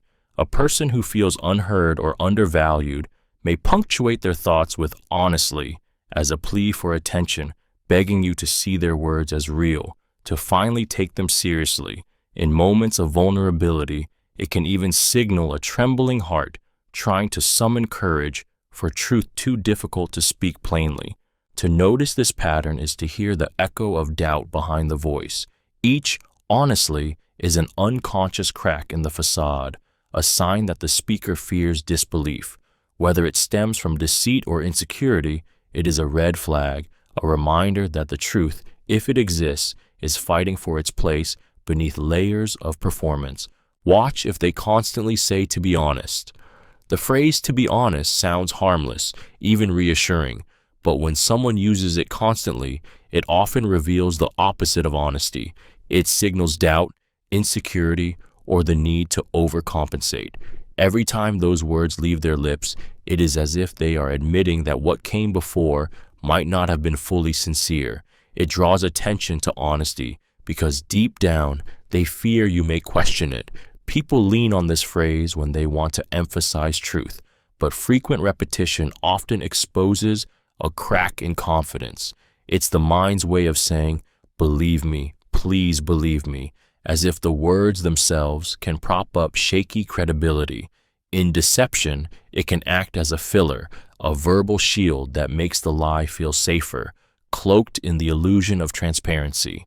A liar may lace their story with "to be honest" in hopes that the phrase itself will silence suspicion. But beyond deception, this habit can also betray insecurity. Someone who doubts their own words, or who has been doubted by others before, may cling to the phrase as reassurance. They crave validation, needing to underline sincerity because they fear their voice alone will not carry enough weight. To watch for this verbal tick is to hear the silent echo beneath it. Each "to be honest" is less about honesty and more about anxiety, guilt, or fear of being disbelieved. The irony is stark. The more often it's said, the less honest it begins to sound, and the more clearly it exposes the vulnerability behind the mask. Notice fake enthusiasm in voice. The voice is a mirror of the soul, and when someone forces enthusiasm, the cracks in that reflection are impossible to hide. Fake enthusiasm may sound loud, cheerful, even exaggerated, but beneath the brightness lies hollowness. The pitch often rises too high, the energy feels unnatural, and the rhythm of speech comes off rehearsed rather than genuine. It is the kind of tone that says, "I want you to believe I care," even when the heart is elsewhere. You'll hear it in the coworker praising an idea they secretly resent, in the friend congratulating you while envy lingers in their chest, or in the partner insisting they're so excited when their words drip with detachment. This false excitement doesn't just fail to convince, it unsettles. Humans are wired to detect inauthenticity, and when the tone of voice doesn't align with true emotion, it creates a subtle discomfort, a sense that something is off. The psychology is simple. When people want to hide disinterest, anger, or indifference, they overcompensate. They layer their words with exaggerated cheerfulness, hoping to mask the truth. But the more they try, the more unnatural it sounds. The sparkle in real joy is effortless. In fake enthusiasm, it is forced, sharp, and brittle. To notice fake enthusiasm is to hear the silence underneath the noise. It is to recognize that the louder someone tries to convince you of their excitement, the less they actually feel it. And once you hear it, you can't unhear it. The performance collapses, leaving only the aching honesty of what they tried so hard to hide. Listen for stressed breathing. Breathing is the rhythm of life, steady and unnoticed when the mind is calm. But when someone's breathing grows shallow, fast, or uneven, it is the body's alarm bell, revealing stress that words may desperately try to hide. Stressed breathing is raw physiology made visible. It's the chest rising too quickly, the audible exhale through the nose, the sudden gasp between phrases. It is the body betraying a storm within. This shift often happens under pressure, moments of fear, guilt, anxiety, or even anger. The nervous system activates the fight or flight response, flooding the body with adrenaline. Muscles tense, the heartbeat accelerates, and the breath struggles to keep pace. You may not hear the words falter, but you will hear the breath change. Someone insisting they are fine may speak between shallow inhales, each breath giving them away more than their voice ever could. Stress breathing can also reveal anticipation or excitement, emotions too big for the lungs to manage smoothly. Lovers standing close, a negotiator under fire, or a liar spinning their tale, all may betray themselves in the way their breathing stumbles. Even when the face is controlled and the tone rehearsed, the breath betrays the truth because it cannot be faked for long. To listen for stressed breathing is to tune into the soundtrack of the body's inner world. It is the shaky exhale of guilt, the clipped inhale of fear, the hurried rhythm of suppressed emotion. Each breath is a confession, a tremor of honesty that slips past the walls of control. Observe if they inhale sharply before speaking. A sharp inhale before words is rarely just about breath. It is the body bracing for impact. When someone suddenly draws in air before answering, it often signals hesitation, anxiety, or the weight of something they are not entirely ready to reveal. That single breath is a silent preparation, as if their lungs must gather strength for the truth, or for the lie that is about to escape. In tense situations, a sharp inhale is the body's stalling tactic. Confront someone with a difficult question, and you may hear that sudden breath before their answer. It is their subconscious whispering, "Careful, choose wisely, protect yourself." Liars often betray themselves this way, sucking in air as their mind scrambles to construct a believable response. The inhale becomes a pause, a shield of seconds to buy time. But it can also signal vulnerability. Someone about to confess a secret, admit a mistake, or expose their feelings may breathe in sharply because the weight of honesty feels overwhelming. It is as if the soul needs extra oxygen to survive the risk of being seen, even in moments of passion. When words feel too big for the chest to contain, the sharp inhale appears, a dramatic prelude to something carried on raw emotion. Lovers do it before declaring feelings, children before admitting guilt, leaders before speaking truths that will change the room. To observe this is to catch a moment of transition between thought and revelation. The breath is not filler, it is the body's trembling anticipation, the crack of silence before the storm of words. Notice silence after a question. Silence after a question is rarely empty. It is charged, heavy, and filled with meaning. When someone pauses too long before answering, that gap often reveals more truth than the words that eventually follow. The mind races in those seconds, scrambling to construct a response, conceal discomfort, or calculate what can safely be revealed. What feels like stillness is in fact turbulence, the silent storm of thought, hesitation, and emotional struggle. Sometimes this silence is the echo of guilt. A person caught off guard by a probing question may freeze, the weight of the truth pressing against their lips while their brain fights to build a believable lie. Other times, it is the sound of fear, fear of judgment, fear of rejection, fear of saying too much. Even in casual settings, an uncomfortable pause can betray what the speaker does not want to admit. But silence is not always deception. It can also signal deep emotion, grief held back, anger simmering, or vulnerability too raw to release immediately. When the heart is overwhelmed, words stall. The silence becomes a shield, a fragile attempt to hold control before the flood of honesty bursts through. To notice silence after a question is to read the words unspoken. That pause is not a void. It is a confession carved in stillness. It is the hesitation of a soul caught between truth and concealment, between the desire to speak and the terror of being exposed. In that quiet gap, the loudest secrets often reside. Watch if they laugh off serious topics. Laughter is often the sound of joy, but when it surfaces in the middle of a serious topic, it becomes something far more revealing. To laugh when the moment calls for gravity is the body's attempt to deflect, to push away discomfort by coating it in humor. It is not comedy, it is camouflage, the nervous chuckle, the misplaced giggle, the awkward laugh that doesn't fit the weight of the conversation. These are all red flags that the person is shielding themselves from emotions they cannot or will not face. When someone laughs off a serious matter, they are telling you without words, this is too painful, too embarrassing, or too vulnerable to confront directly. It might be the partner who laughs after confessing they feel unloved, the friend who chuckles while talking about their failures, or the colleague who jokes when discussing their mistakes. Beneath the humor lies fear, fear of judgment, rejection, or exposure. The laugh becomes armor, a fragile wall protecting the rawness inside. This phenomenon, often called masking, is deeply human. We are taught from childhood to hide our true feelings, to smile through pain, to joke instead of cry. But the laughter never quite fits. It rings hollow, strained, disconnected from the words it tries to soften. And if you listen closely, you can feel the ache beneath it, like thunder disguised as a whisper.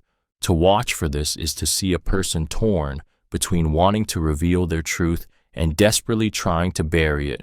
Their laughter isn't joy, it is a plea, and hidden inside that misplaced humor is the story they are terrified to tell. Pay attention to the speed of their walk. The pace of a person's walk is a moving confession, a rhythm of the mind written in footsteps. When someone strides quickly with purpose, it often signals confidence, urgency, or determination, as though they are chasing something important or escaping what lingers behind. Each rapid step pounds with energy, a declaration of momentum that cannot be contained. Yet when the walk is rushed but unfocused, it may reveal anxiety, restlessness, or a mind drowning in thought, trying to outrun its own unease. A slow walk tells a different story. Sometimes it is calm, a reflection of inner peace and control, as though time bends to their presence. Other times it whispers of sadness, weariness, or hesitation, each step heavy, as if dragged by invisible burdens. The body slows when the heart is heavy, when every forward movement feels like resistance against a weight unseen. Even subtle shifts matter. A walk that suddenly quickens at the sight of someone can betray nervous excitement. A slowed pace in conversation can reveal hesitation, doubt, or the desire to delay what comes next. In moments of confrontation, speed betrays intent, whether it's a storming march born of anger or a dragging shuffle that longs to disappear. To pay attention to the speed of a walk is to read the pulse of a person's inner world. Every step echoes the state of their emotions, whether they're surging forward, stalling in grief, or restless with fear. It is the body unconsciously narrating a story the lips may never dare to tell. Notice dragging feet. Dragging feet is one of the most revealing gestures of hidden emotion, a slow and heavy movement that speaks louder than any excuse. When someone drags their feet, it is rarely laziness. It is the body weighed down by reluctance, dread, or emotional exhaustion. Each step becomes a confession, an unspoken resistance against where they are headed or what they are about to face.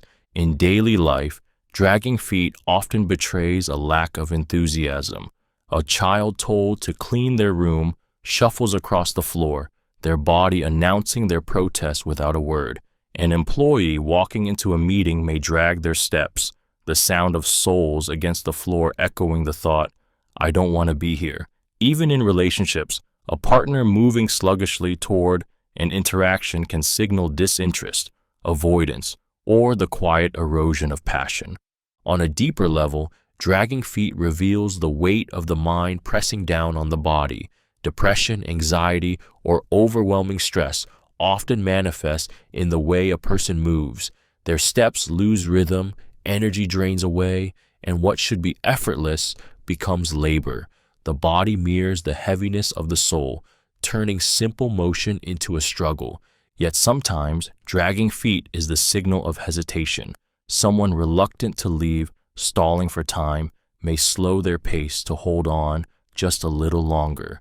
In those moments, the sound of feet scraping across the floor is not resistance but longing. To notice dragging feet is to hear the truth in movement, a heart unwilling, a spirit tired, a soul either resisting the future or aching to delay it. Watch if they stomp. A stomp is never just a step. It is a thunderclap of emotion breaking through the body. When someone stomps, even subtly, it is the ground receiving the weight of feelings too heavy to contain. Anger, frustration, defiance, or desperation often pour into this gesture, transforming ordinary movement into an unconscious outburst. Each stomp is a declaration, a sound louder than words, revealing what the lips may never dare to confess. Children stomp when they are denied what they want, their little bodies translating raw emotion into noise. Adults, though more controlled, are no different. A foot slammed against the ground during an argument, a heavy step while walking away, or a pounding stride through a tense room, all are signals of inner turbulence demanding to be seen. It is the body rebelling against silence, making the floor feel what the heart cannot release. But stomping isn't only about anger. It can signal impatience, urgency, or a craving for attention. Someone overlooked or dismissed may stomp unconsciously, their body insisting on being acknowledged. The stomp is primal, a way of reclaiming presence, forcing the world to notice what words cannot achieve. To watch for stomping is to catch emotions leaking violently into the physical world. It is the sound of suppressed rage, of frustration spilling out, of the soul crying through the souls. A stomp is never just a movement. It is a pulse of truth, echoing through the ground, reminding you that what lies beneath the surface has grown too powerful to stay hidden. Look for bouncing steps, usually happy. Happiness doesn't just show on the face, it radiates through the body, and one of the clearest signs is in the way a person walks. When someone is truly joyful, their steps seem lighter, almost spring-like, as if gravity has loosened its grip on them. The bounce in their stride is not forced. It is their body unconsciously broadcasting the energy of their emotions, spilling joy into every movement. A bouncing step is the physical echo of a lifted spirit. It often appears after good news, in the excitement of anticipation, or during moments of love and triumph. Watch the way a child runs towards something they adore, or how someone leaving a successful interview carries themselves. Their feet barely seem to touch the ground. That rhythm of movement speaks louder than words. I feel alive. I feel hopeful. I feel free. But this gesture isn't just about joy. It's about authenticity. Unlike a fake smile or exaggerated voice, a bouncing step is almost impossible to fake for long. It is spontaneous, leaking out through muscle and motion without thought. Even adults who try to remain composed will betray themselves with a spring in their walk when their hearts are soaring. To notice bouncing steps is to catch someone in their purest, unguarded state. It is the body dancing to the music of the mind, the soul too full to be contained. When you see it, you are witnessing joy in motion, an unfiltered glimpse of happiness that no mask could ever conceal. Notice someone clenching their bag tightly. When a person grips their bag with tense, unrelenting hands, it is far more than a casual gesture. It is a lifeline. The bag, an ordinary object, becomes a shield, a source of control in a moment where the mind feels vulnerable or unsafe. The whitened knuckles, the rigid fingers, the body pressing it close, it all screams of a silent need for protection. This act of clenching is not about the bag itself, but about what it represents: security, safety, and the desperate urge to hold on to something solid when emotions threaten to unravel. Often, this gesture emerges in environments where a person feels exposed. In crowded spaces, clenching the bag can signal fear of losing control, a subconscious defense against imagined threats. In conversations, it can reveal discomfort, insecurity, or distrust. The tighter the grip, the stronger the emotional storm inside. It is the body's way of retreating without leaving, of wrapping itself in a fortress built from whatever is at hand. Sometimes the gesture is tied not to fear, but to suppressed emotion. A person holding back anger or sadness may channel it into their grip, squeezing the bag as if to strangle the feelings they cannot voice. The bag absorbs the tension they dare not release elsewhere. To notice someone clenching their bag tightly is to witness raw vulnerability, unspoken but palpable. It is a confession without words, a signal that beneath their still face or polite smile lies a heart wrestling with unease. In that grip, the truth trembles, begging to be seen. Notice spilling or trembling hands. Hands are extensions of the heart, and when they tremble, they expose emotions too raw to be contained. Spilling a drink, fumbling with objects, or the slight, uncontrollable shake of fingers is rarely clumsiness. It is the nervous system betraying the storm within. trembling hands reveal anxiety, fear, excitement, or guilt, emotions so intense that they ripple through the body and make control impossible. In moments of high stress, adrenaline floods the bloodstream, preparing the body for fight or flight. That surge of energy often shows itself in the hands, making them shake as though they are carrying the weight of unspoken truth. Someone confronted with a difficult question may hold their glass too tightly, only to spill it seconds later. Another may fumble with papers, their hands trembling as their voice insists they are calm. The contradiction between words and movement speaks volumes. The body doesn't lie. But trembling hands are not always rooted in fear.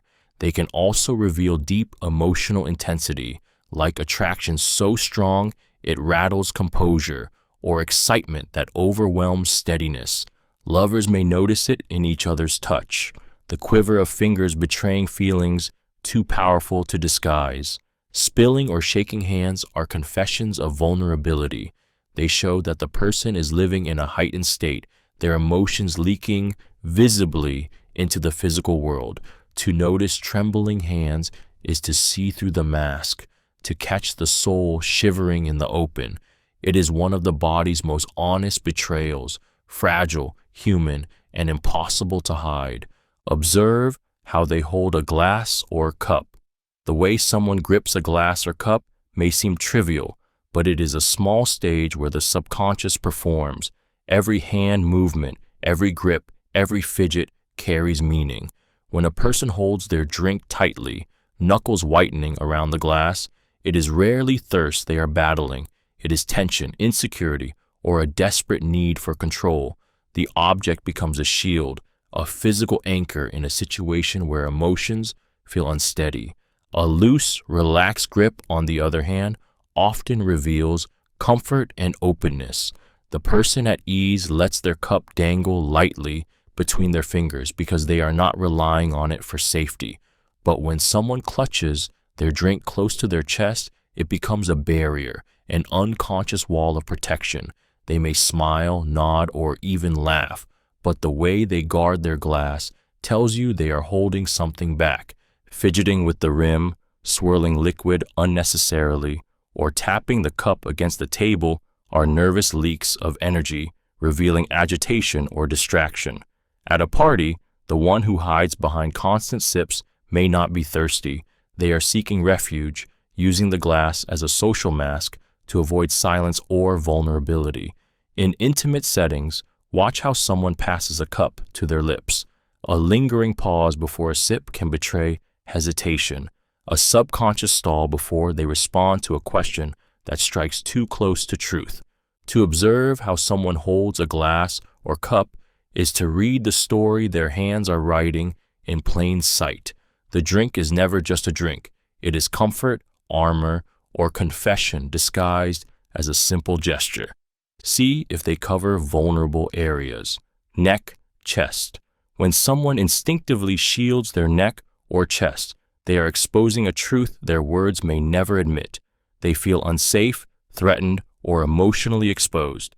These areas of the body are some of our most vulnerable: the soft throat, the heart, the vital organs. And from an evolutionary standpoint, humans have always protected them in moments of danger. Even in modern life, when the threat is rarely physical, the body reacts the same way. Crossing arms tightly, clutching jewelry, tugging at a collar, or even resting a hand lightly over the chest are all protective barriers, unconscious shields against perceived harm.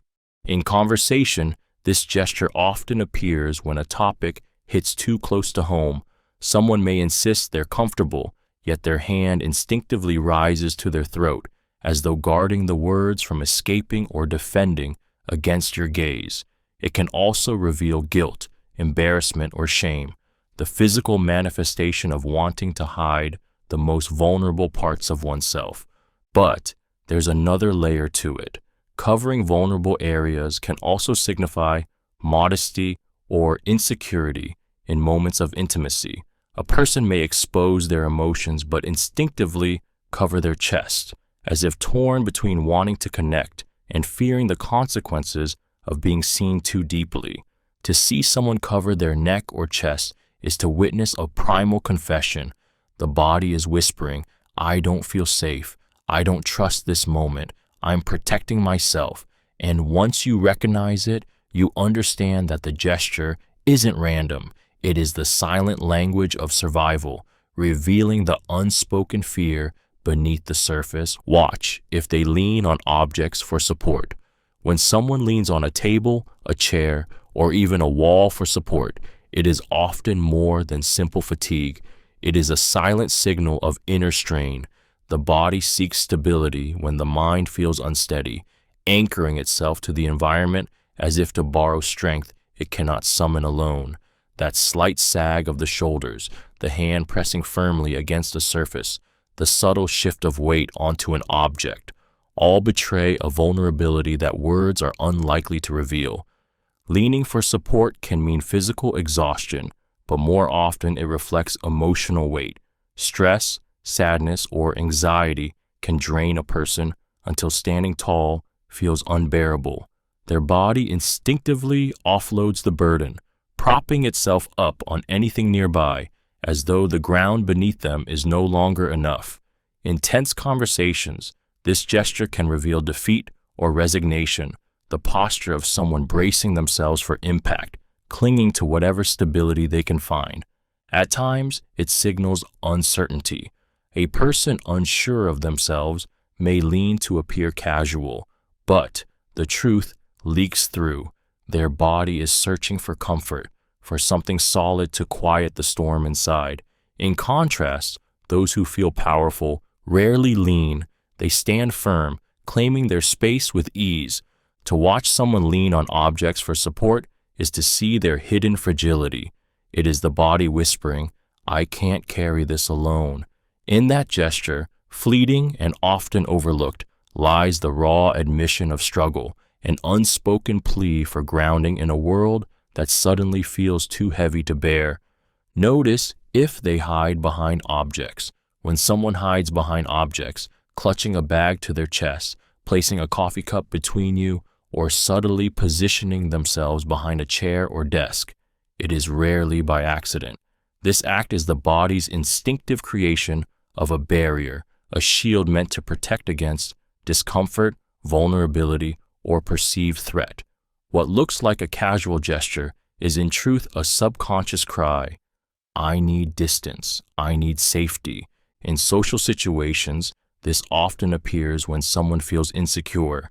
At a party, the person holding their drink just below their chin, shoulders hunched slightly forward, is not merely resting. It is a fortress built from glass and posture. In a meeting, an employee may shuffle papers or hug their laptop close, as if the object could absorb the tension in the room.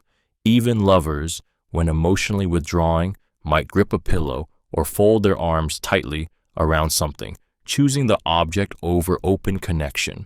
This behavior is deeply primal. Our ancestors held shields to survive, stones or branches between them and danger. Today, the modern human does the same, only with subtler weapons, a phone, a notebook, a coffee cup. The instinct is identical, protection from the discomfort of being exposed. But hiding behind objects is not always fear. It can also be avoidance. Someone unwilling to face a question or reveal their true feelings may let the object stand in their place, a silent buffer between themselves and the truth. To notice this is to see the invisible wall someone has built in front of you. The object becomes their armor, and through it you glimpse the depth of what they are unwilling or unable to show. Observe crossing ankles when seated. The way someone sits is often louder than the words they speak, and crossed ankles carry a language of their own. When a person locks their ankles together beneath a chair, it is rarely just comfort, it is restraint. This posture often signals tension, insecurity, or the attempt to hide emotions bubbling beneath the surface. The ankles pressed tightly together are like a physical lock, a subconscious effort to keep vulnerability from slipping out. Imagine someone smiling politely during a conversation, yet their ankles are wound tightly beneath the table. Outwardly, they project calm, but inwardly, their body is bracing. This gesture can appear in moments of anxiety, an interviewee waiting for questions, a partner holding back words in an argument, or someone concealing guilt in a discussion. Crossing the ankles is a way of pulling in, of shrinking emotional exposure, as if the body itself is saying, "Hold it together, don't let go." Yet this posture is not always rooted in fear. In some cases, it reveals self-discipline, the conscious effort to stay composed under pressure. Others may adopt it when trying to appear polite or reserved, especially in unfamiliar social settings. But whether born from insecurity or restraint, the message is the same. Something is being contained. To observe crossed ankles when seated is to recognize the silent battle between expression and control. The upper body may seem relaxed, but the truth is bound at the feet. In those entwined ankles lies a hidden tension, a wordless confession of the emotions someone is too careful or too afraid to let surface. Notice sudden stillness. During questioning, movement is natural to the human body. Small gestures, shifting weight, blinking, breathing rhythms that flow without thought. But when someone is suddenly asked a question that unsettles them, this natural motion can vanish in an instant. The body freezes, becoming unnaturally still, as if caught in the beam of a spotlight. This sudden stillness is not calm. It is the nervous system slamming on the brakes, a primal reaction to stress, fear, or the possibility of exposure. Psychologists often compare it to the freeze response, one of the body's oldest survival mechanisms. When fight or flight feels too risky, the body chooses stillness, hoping invisibility will protect it. In conversation, this can look like a person sitting motionless, their face fixed, their breath shallow, as though even the smallest movement might give them away. They may insist they are fine, but their body betrays them with a silence louder than words. This behavior often surfaces when someone is caught off guard, asked about something they hope to avoid, confronted with a truth they don't want to admit, or pressed in a way that makes them uncomfortable. Instead of fidgeting, which leaks nervous energy, the stillness becomes a shield. It is the body's desperate attempt to hold everything in, to lock down every tell that might reveal the storm inside. To notice sudden stillness during questioning is to sense the weight of hidden truth. It is the moment when energy stops flowing, when the body holds its breath against exposure, and in that silence, you are closer to the answer than their words will ever take you. Watch for tightening lips. The tightening of lips is one of the body's most telling betrayals, a fleeting but powerful signal that someone is holding back more than their words. When the mouth presses into a thin, strained line, it is rarely about neutrality. It is a lock, a barrier, a desperate attempt to cage emotions before they erupt. Anger, disapproval, frustration, even deep sadness, all of these can be compressed into that single tightening gesture. This micro-expression often appears in high-stakes conversations when the truth burns inside but cannot be spoken. A person may claim calm, yet their lips seal tightly, betraying the fury they are swallowing. They may insist they're fine, but the mouth hardens, betraying the ache they refuse to release. It is silence made visible, emotion clamped behind flesh, as if words themselves would be too dangerous to let slip. The beauty and tragedy of tightening lips is in their honesty. People may control their tone, rehearse their answers, even force a smile, but the lips cannot lie for long. That sudden compression is the subconscious slamming a door shut, often for protection. Sometimes it shields vulnerability, sometimes it conceals contempt, and sometimes it simply holds back tears that are fighting to escape. To watch for tightening lips is to see someone's rawest struggle between expression and suppression. It is the exact moment emotion collides with restraint, leaving a mark too quick for most to notice. But when you do, it feels like witnessing a whispered confession, the truth trembling at the edges, begging to break free. Look at dilation or constriction of pupils. The eyes do more than see, they reveal. Pupils, those tiny black windows at the center of the eye, expand and contract in ways we cannot consciously control, betraying emotions we may fight to hide. When pupils dilate, they open like dark pools, signaling heightened arousal, fascination, or desire. It is the body's primal response to attraction, to wonder, to excitement so intense that the nervous system widens the eyes to take in more of what it craves. Lovers often notice this without realizing, those enlarged pupils that silently scream, "I want you." But dilation can also signal fear. When adrenaline surges, the pupils widen, preparing the body to detect threats more clearly. In moments of anxiety or shock, the eyes darken, broadcasting panic even when the mouth insists calm. Constriction tells a different story. Pupils that shrink sharply often reveal anger, suspicion, or hostility. It is the predator's stare, cold and piercing, narrowing its focus on a perceived enemy. Constriction can also betray rejection.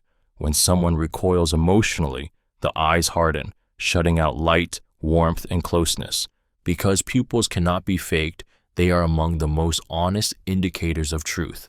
A voice may lie, a smile may deceive, but the eyes will betray desire, fear, or resentment in the split second before the mask catches up. To look at dilation or constriction of pupils is to read the soul's raw reaction. It is the subconscious flashing its secrets through the smallest of signals, a silent language written in black and white, impossible to censor, impossible to hide. Notice sudden sweating sweat is the body's rawest confession. When it appears suddenly, on the forehead, palms, or upper lip, it is rarely just about heat.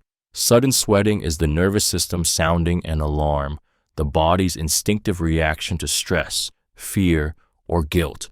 It is adrenaline rushing into the bloodstream, preparing for fight or flight, while the skin betrays what the voice desperately tries to disguise. Picture someone being questioned, their words steady, their tone calm, yet tiny beads of sweat form at their temples or their palms glisten as they grip a glass. That shine isn't coincidence. It's their body leaking the truth.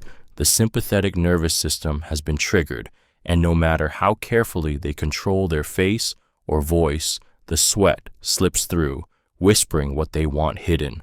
Sweating can also appear when someone feels exposed emotionally, like a teenager confessing a secret, a partner fearing rejection, or an employee facing authority.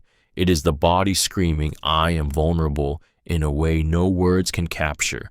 Even liars often sweat, not because of the lie itself, but because of the terror of being caught. The body cannot separate truth from fear, it simply reacts. But not all sudden sweating is rooted in deception. It can also betray intense excitement, attraction, or nervous anticipation.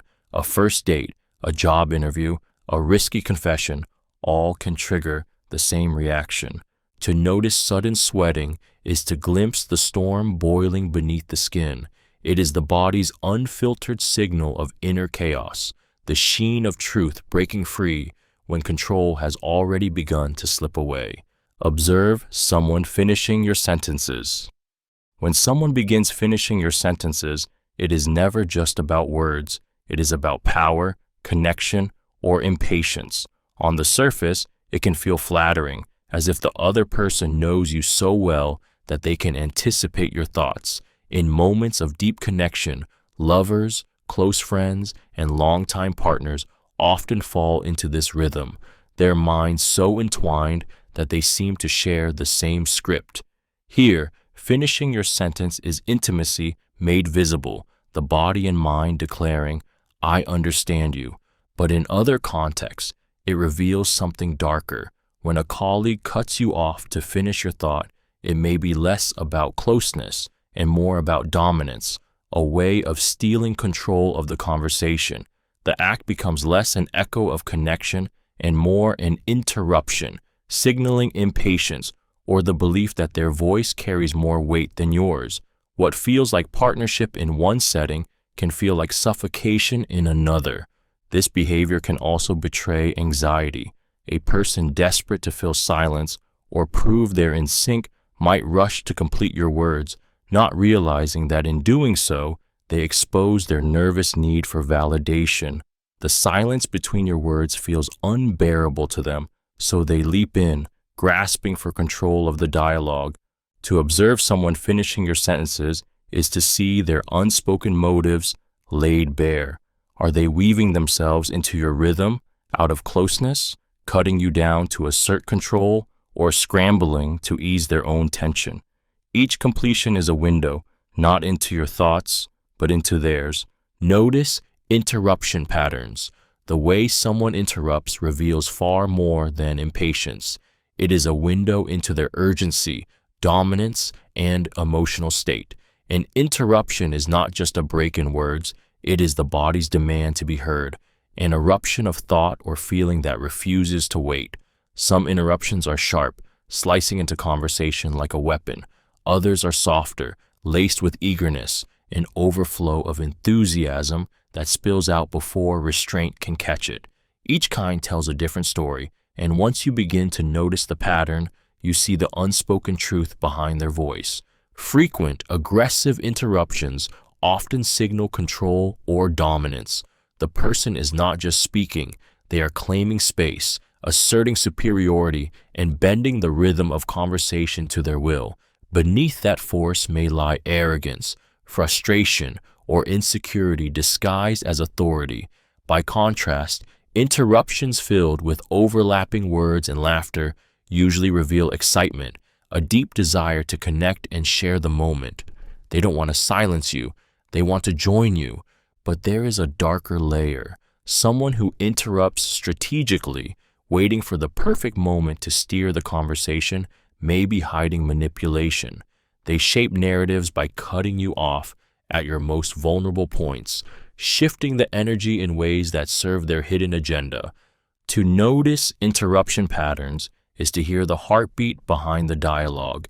Each break, each overlap, each stolen pause is an unfiltered confession of urgency, dominance, or hunger for connection. It is not just what they say in the interruption, it is why they could not bear to stay silent. Watch if someone avoids using I. Language is identity, and the word I is its anchor. When someone avoids using it, choosing instead phrases like "it happened," "you know how it is," or "people do this," they are not just speaking differently, they are distancing themselves from ownership. This subtle shift often signals shame, guilt, or the attempt to dodge responsibility. By removing themselves from the sentence, they remove themselves from accountability. A liar will often avoid I because saying it feels too binding, too close to confession. I broke the vase becomes the vase broke. I made a mistake becomes mistakes were made. This linguistic escape hatch is the subconscious way of shrinking from the weight of guilt. The story is told, but the teller has vanished. Even outside of deception, avoiding I can reveal emotional detachment. Someone recounting trauma may distance themselves from the pain by framing it impersonally. You wake up in the night and you can't breathe, instead of I wake up in the night. The shift from personal to universal is a shield, a way to keep from drowning in their own vulnerability. In relationships, this avoidance can sting. When a partner says, "people fall out of love," instead of "I feel like I'm falling out of love," they are retreating behind generalizations, sparing themselves the intimacy of direct ownership. To watch for the absence of I is to hear someone hiding from guilt, from pain, or from the unbearable weight of their own truth. It is silence disguised as language, a retreat into vagueness that leaves behind only shadows where honesty should stand. Listen for distancing language. That person, not names. Language is more than communication. It is a mirror of the mind. When someone avoids names and instead uses distancing terms like that person, him, or her, it often signals disconnection, discomfort, or even denial. Words carry emotional weight and names create closeness. To strip a name away is to strip away intimacy, to push the subject further from the heart and into the realm of the impersonal. This distancing language often emerges when someone feels guilt, anger, or resentment. A partner might say, "that guy," instead of a rival's name, or "that woman," instead of their ex, creating a buffer between themselves and the raw emotion the name would stir. Liars also use this technique, carefully avoiding direct labels in order to weaken the emotional link between themselves and their story. It is as if the name itself is too dangerous, too revealing, so they bury it under vague words. But it is not always deception. Distancing can signal pain. Someone grieving may avoid speaking a loved one's name because it hurts too much, while someone betrayed may refuse to name the one who hurt them, turning that person into a shadow rather than a presence. The avoidance itself becomes a confession, an unspoken admission that the emotions tied to that name are too heavy to confront. To listen for distancing language is to catch the hidden fracture in their words. Every "that person" is a wall, every missing name a quiet wound. In their refusal to speak directly, they reveal the depth of what they cannot bear to feel aloud. Notice when they correct themselves. Too often, self-correction in speech can seem harmless, but when it happens repeatedly, it becomes a glaring window into unease.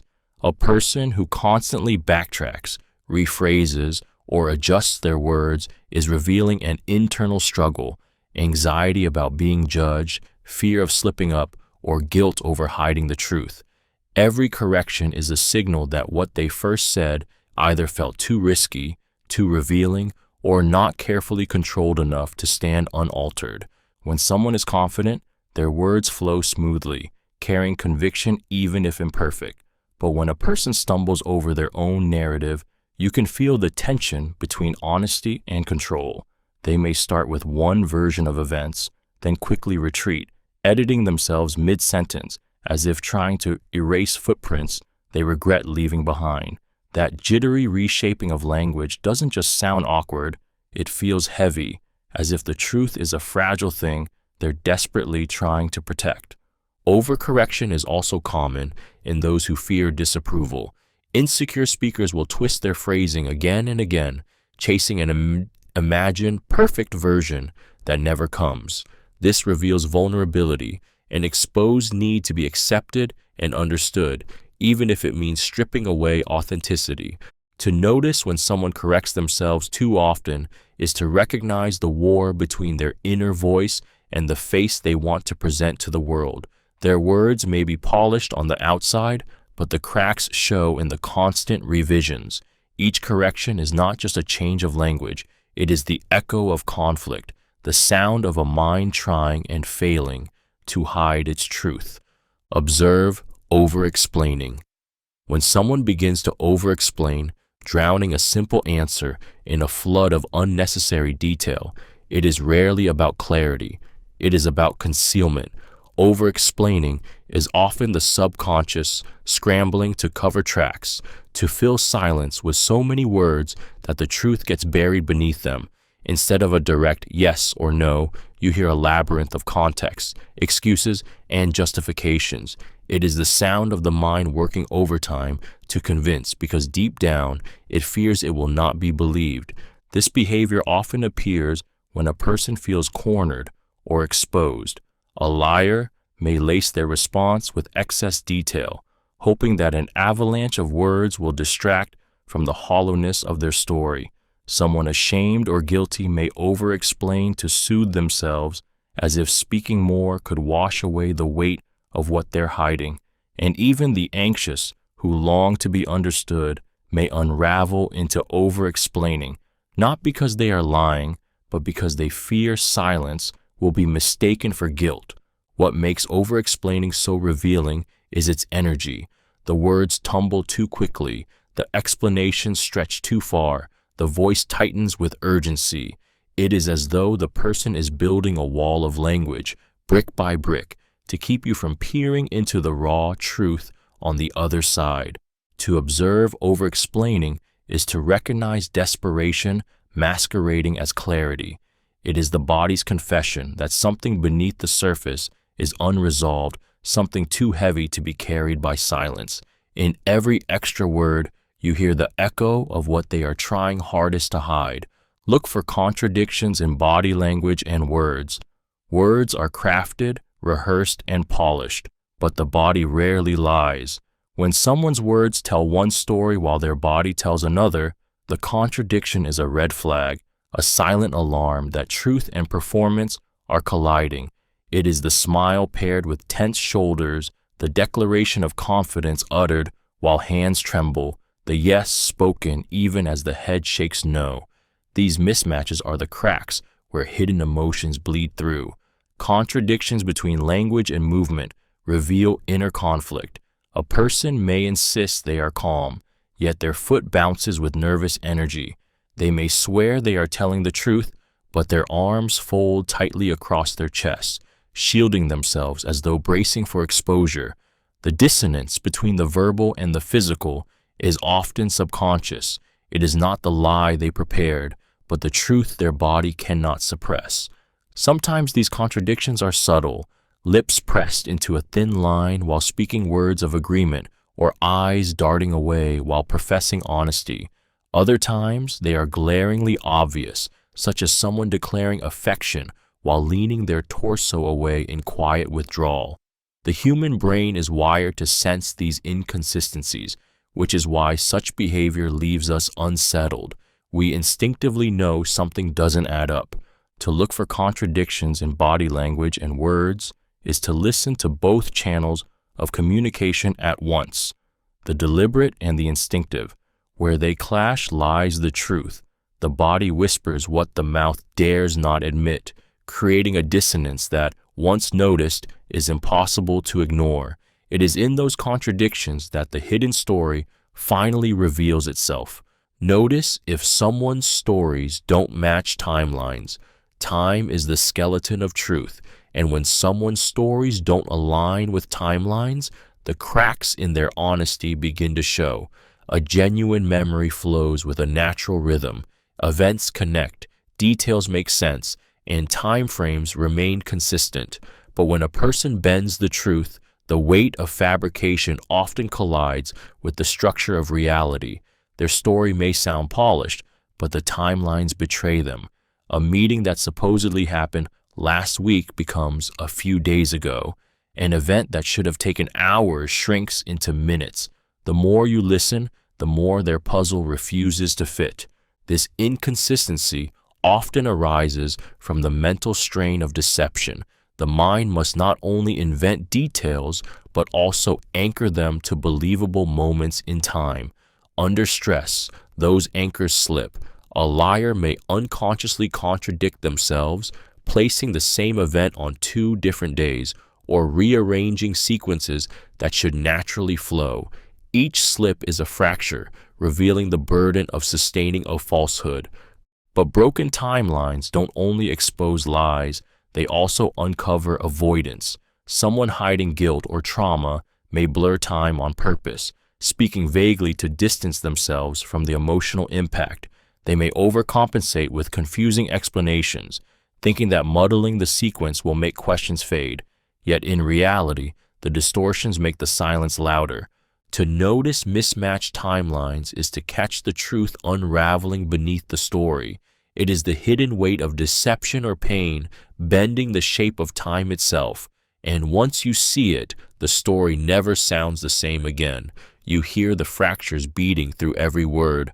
Watch for faked surprise expressions. Surprise is one of the rawest human emotions, and when it's genuine, it bursts forth instantly. Eyes widen, eyebrows shoot up, the mouth opens in an unfiltered reaction that fades as quickly as it appears. Real surprise is lightning fast, lasting barely a second before the brain catches up. But when someone fakes it, the timing betrays them.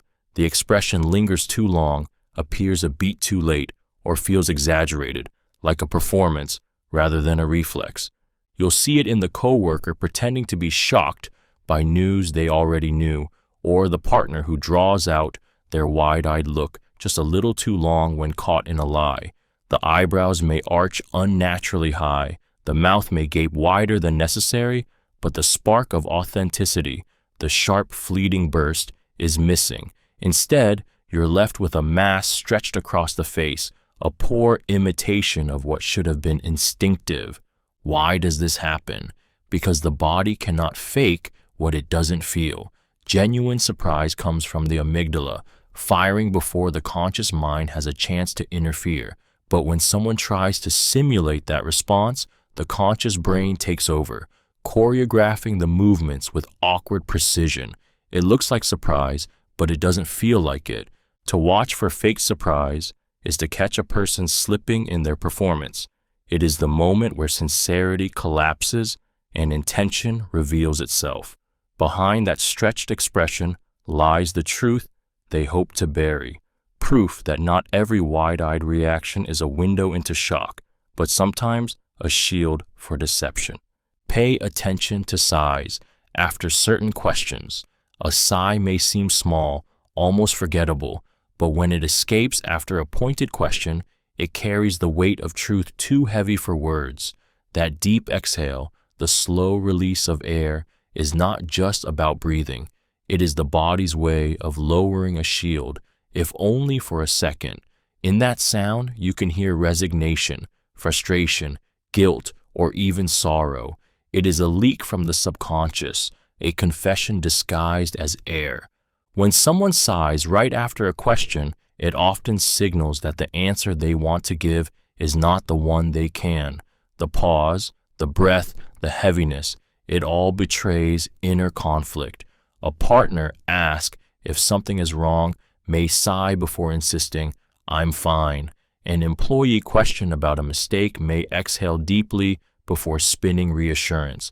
The sigh arrives before the words, carrying the truth the voice refuses to speak. Sometimes the sigh is grief in disguise, a momentary collapse under memories stirred by the question. Other times it is exhaustion, the body betraying how long they've carried a burden they're too tired to explain. Even in anger, a sigh can appear, a sharp exhale that whispers of restraint, of fury being swallowed instead of unleashed. To pay attention to sighs after certain questions is to listen for the dialogue beneath the dialogue. It is the raw moment where the body answers honestly, even as the mouth struggles to reshape the truth. A sigh is never just breath. It is emotion breaking through, a whisper from the soul that refuses to stay silent. Notice frozen or rehearsed gestures. Gestures are meant to flow naturally, spilling from the body in rhythm with emotion. But when movements appear stiff, robotic, or overly polished, they betray a performance. Frozen or rehearsed gestures are the calling cards of someone trying too hard to convince, to control, or to deceive. The hands rise to emphasize a point, but the motion feels delayed, disconnected, like an actor missing their cue. The smile spreads, but it lingers too long, stiff around the edges. It is the choreography of someone who has practiced the part of authenticity without embodying it. This stiffness often surfaces in liars who prepare their stories and, with them, their body language. In their attempt to appear credible, they over-rehearse, and the result is unnatural. Instead of fluid gestures that match words effortlessly, movements become forced, perfectly timed, almost too clean. Our instincts pick up on this discord, making us feel uneasy even if we cannot pinpoint why. But frozen gestures are not always about deception. They can also signal fear or insecurity. A person under pressure may lock their body into unnatural stillness, afraid that any wrong movement will betray them. Like prey caught in headlights, they freeze, hoping stillness will keep them safe. To notice these gestures is to witness the fracture between natural instinct and conscious control. The body wants to flow, but the mind clamps down, demanding perfection. What emerges is a stiffness that screams louder than any word. This isn't real. This is practice. This is protected. It is the echo of a truth buried under performance, trembling just beneath the surface. Trust your gut feeling when behaviors don't add up. There are moments when every signal, the tone of voice, the body language, the words, doesn't align, and something deep inside you stirs. That stirring is your gut feeling, the quiet alarm built into your nervous system, honed by thousands of years of survival. When behaviors don't add up, when someone smiles with their mouth but not their eyes, or insists they're calm while their hands shake, your subconscious gathers these contradictions faster than logic ever could. What emerges is a feeling, uneasy, heavy, undeniable. Your gut is not magic, it is instinct sharpened by experience. It picks up on micro expressions too quick for your conscious mind, on subtle shifts in tone, on contradictions that whisper beneath the surface. You may not know why you feel it, but your body knows. The heart beats faster, the chest tightens, and an invisible pressure warns you something is wrong here. This sense often reveals what logic tries to dismiss. People lie, words deceive, smiles mask, but the body cannot fully hide its truth. When your gut tells you behaviors don't align, it is because your subconscious has already caught the fracture. It is the same instinct that once kept our ancestors alive in the wild, sensing predators before they appeared. Today, it warns us of dishonesty, manipulation, or danger disguised as charm. To trust your gut is to honor that ancient wisdom within you. It is the voice that whispers through the noise, reminding you that beneath the polished exterior, something doesn't fit, and more often than not, that whisper is right.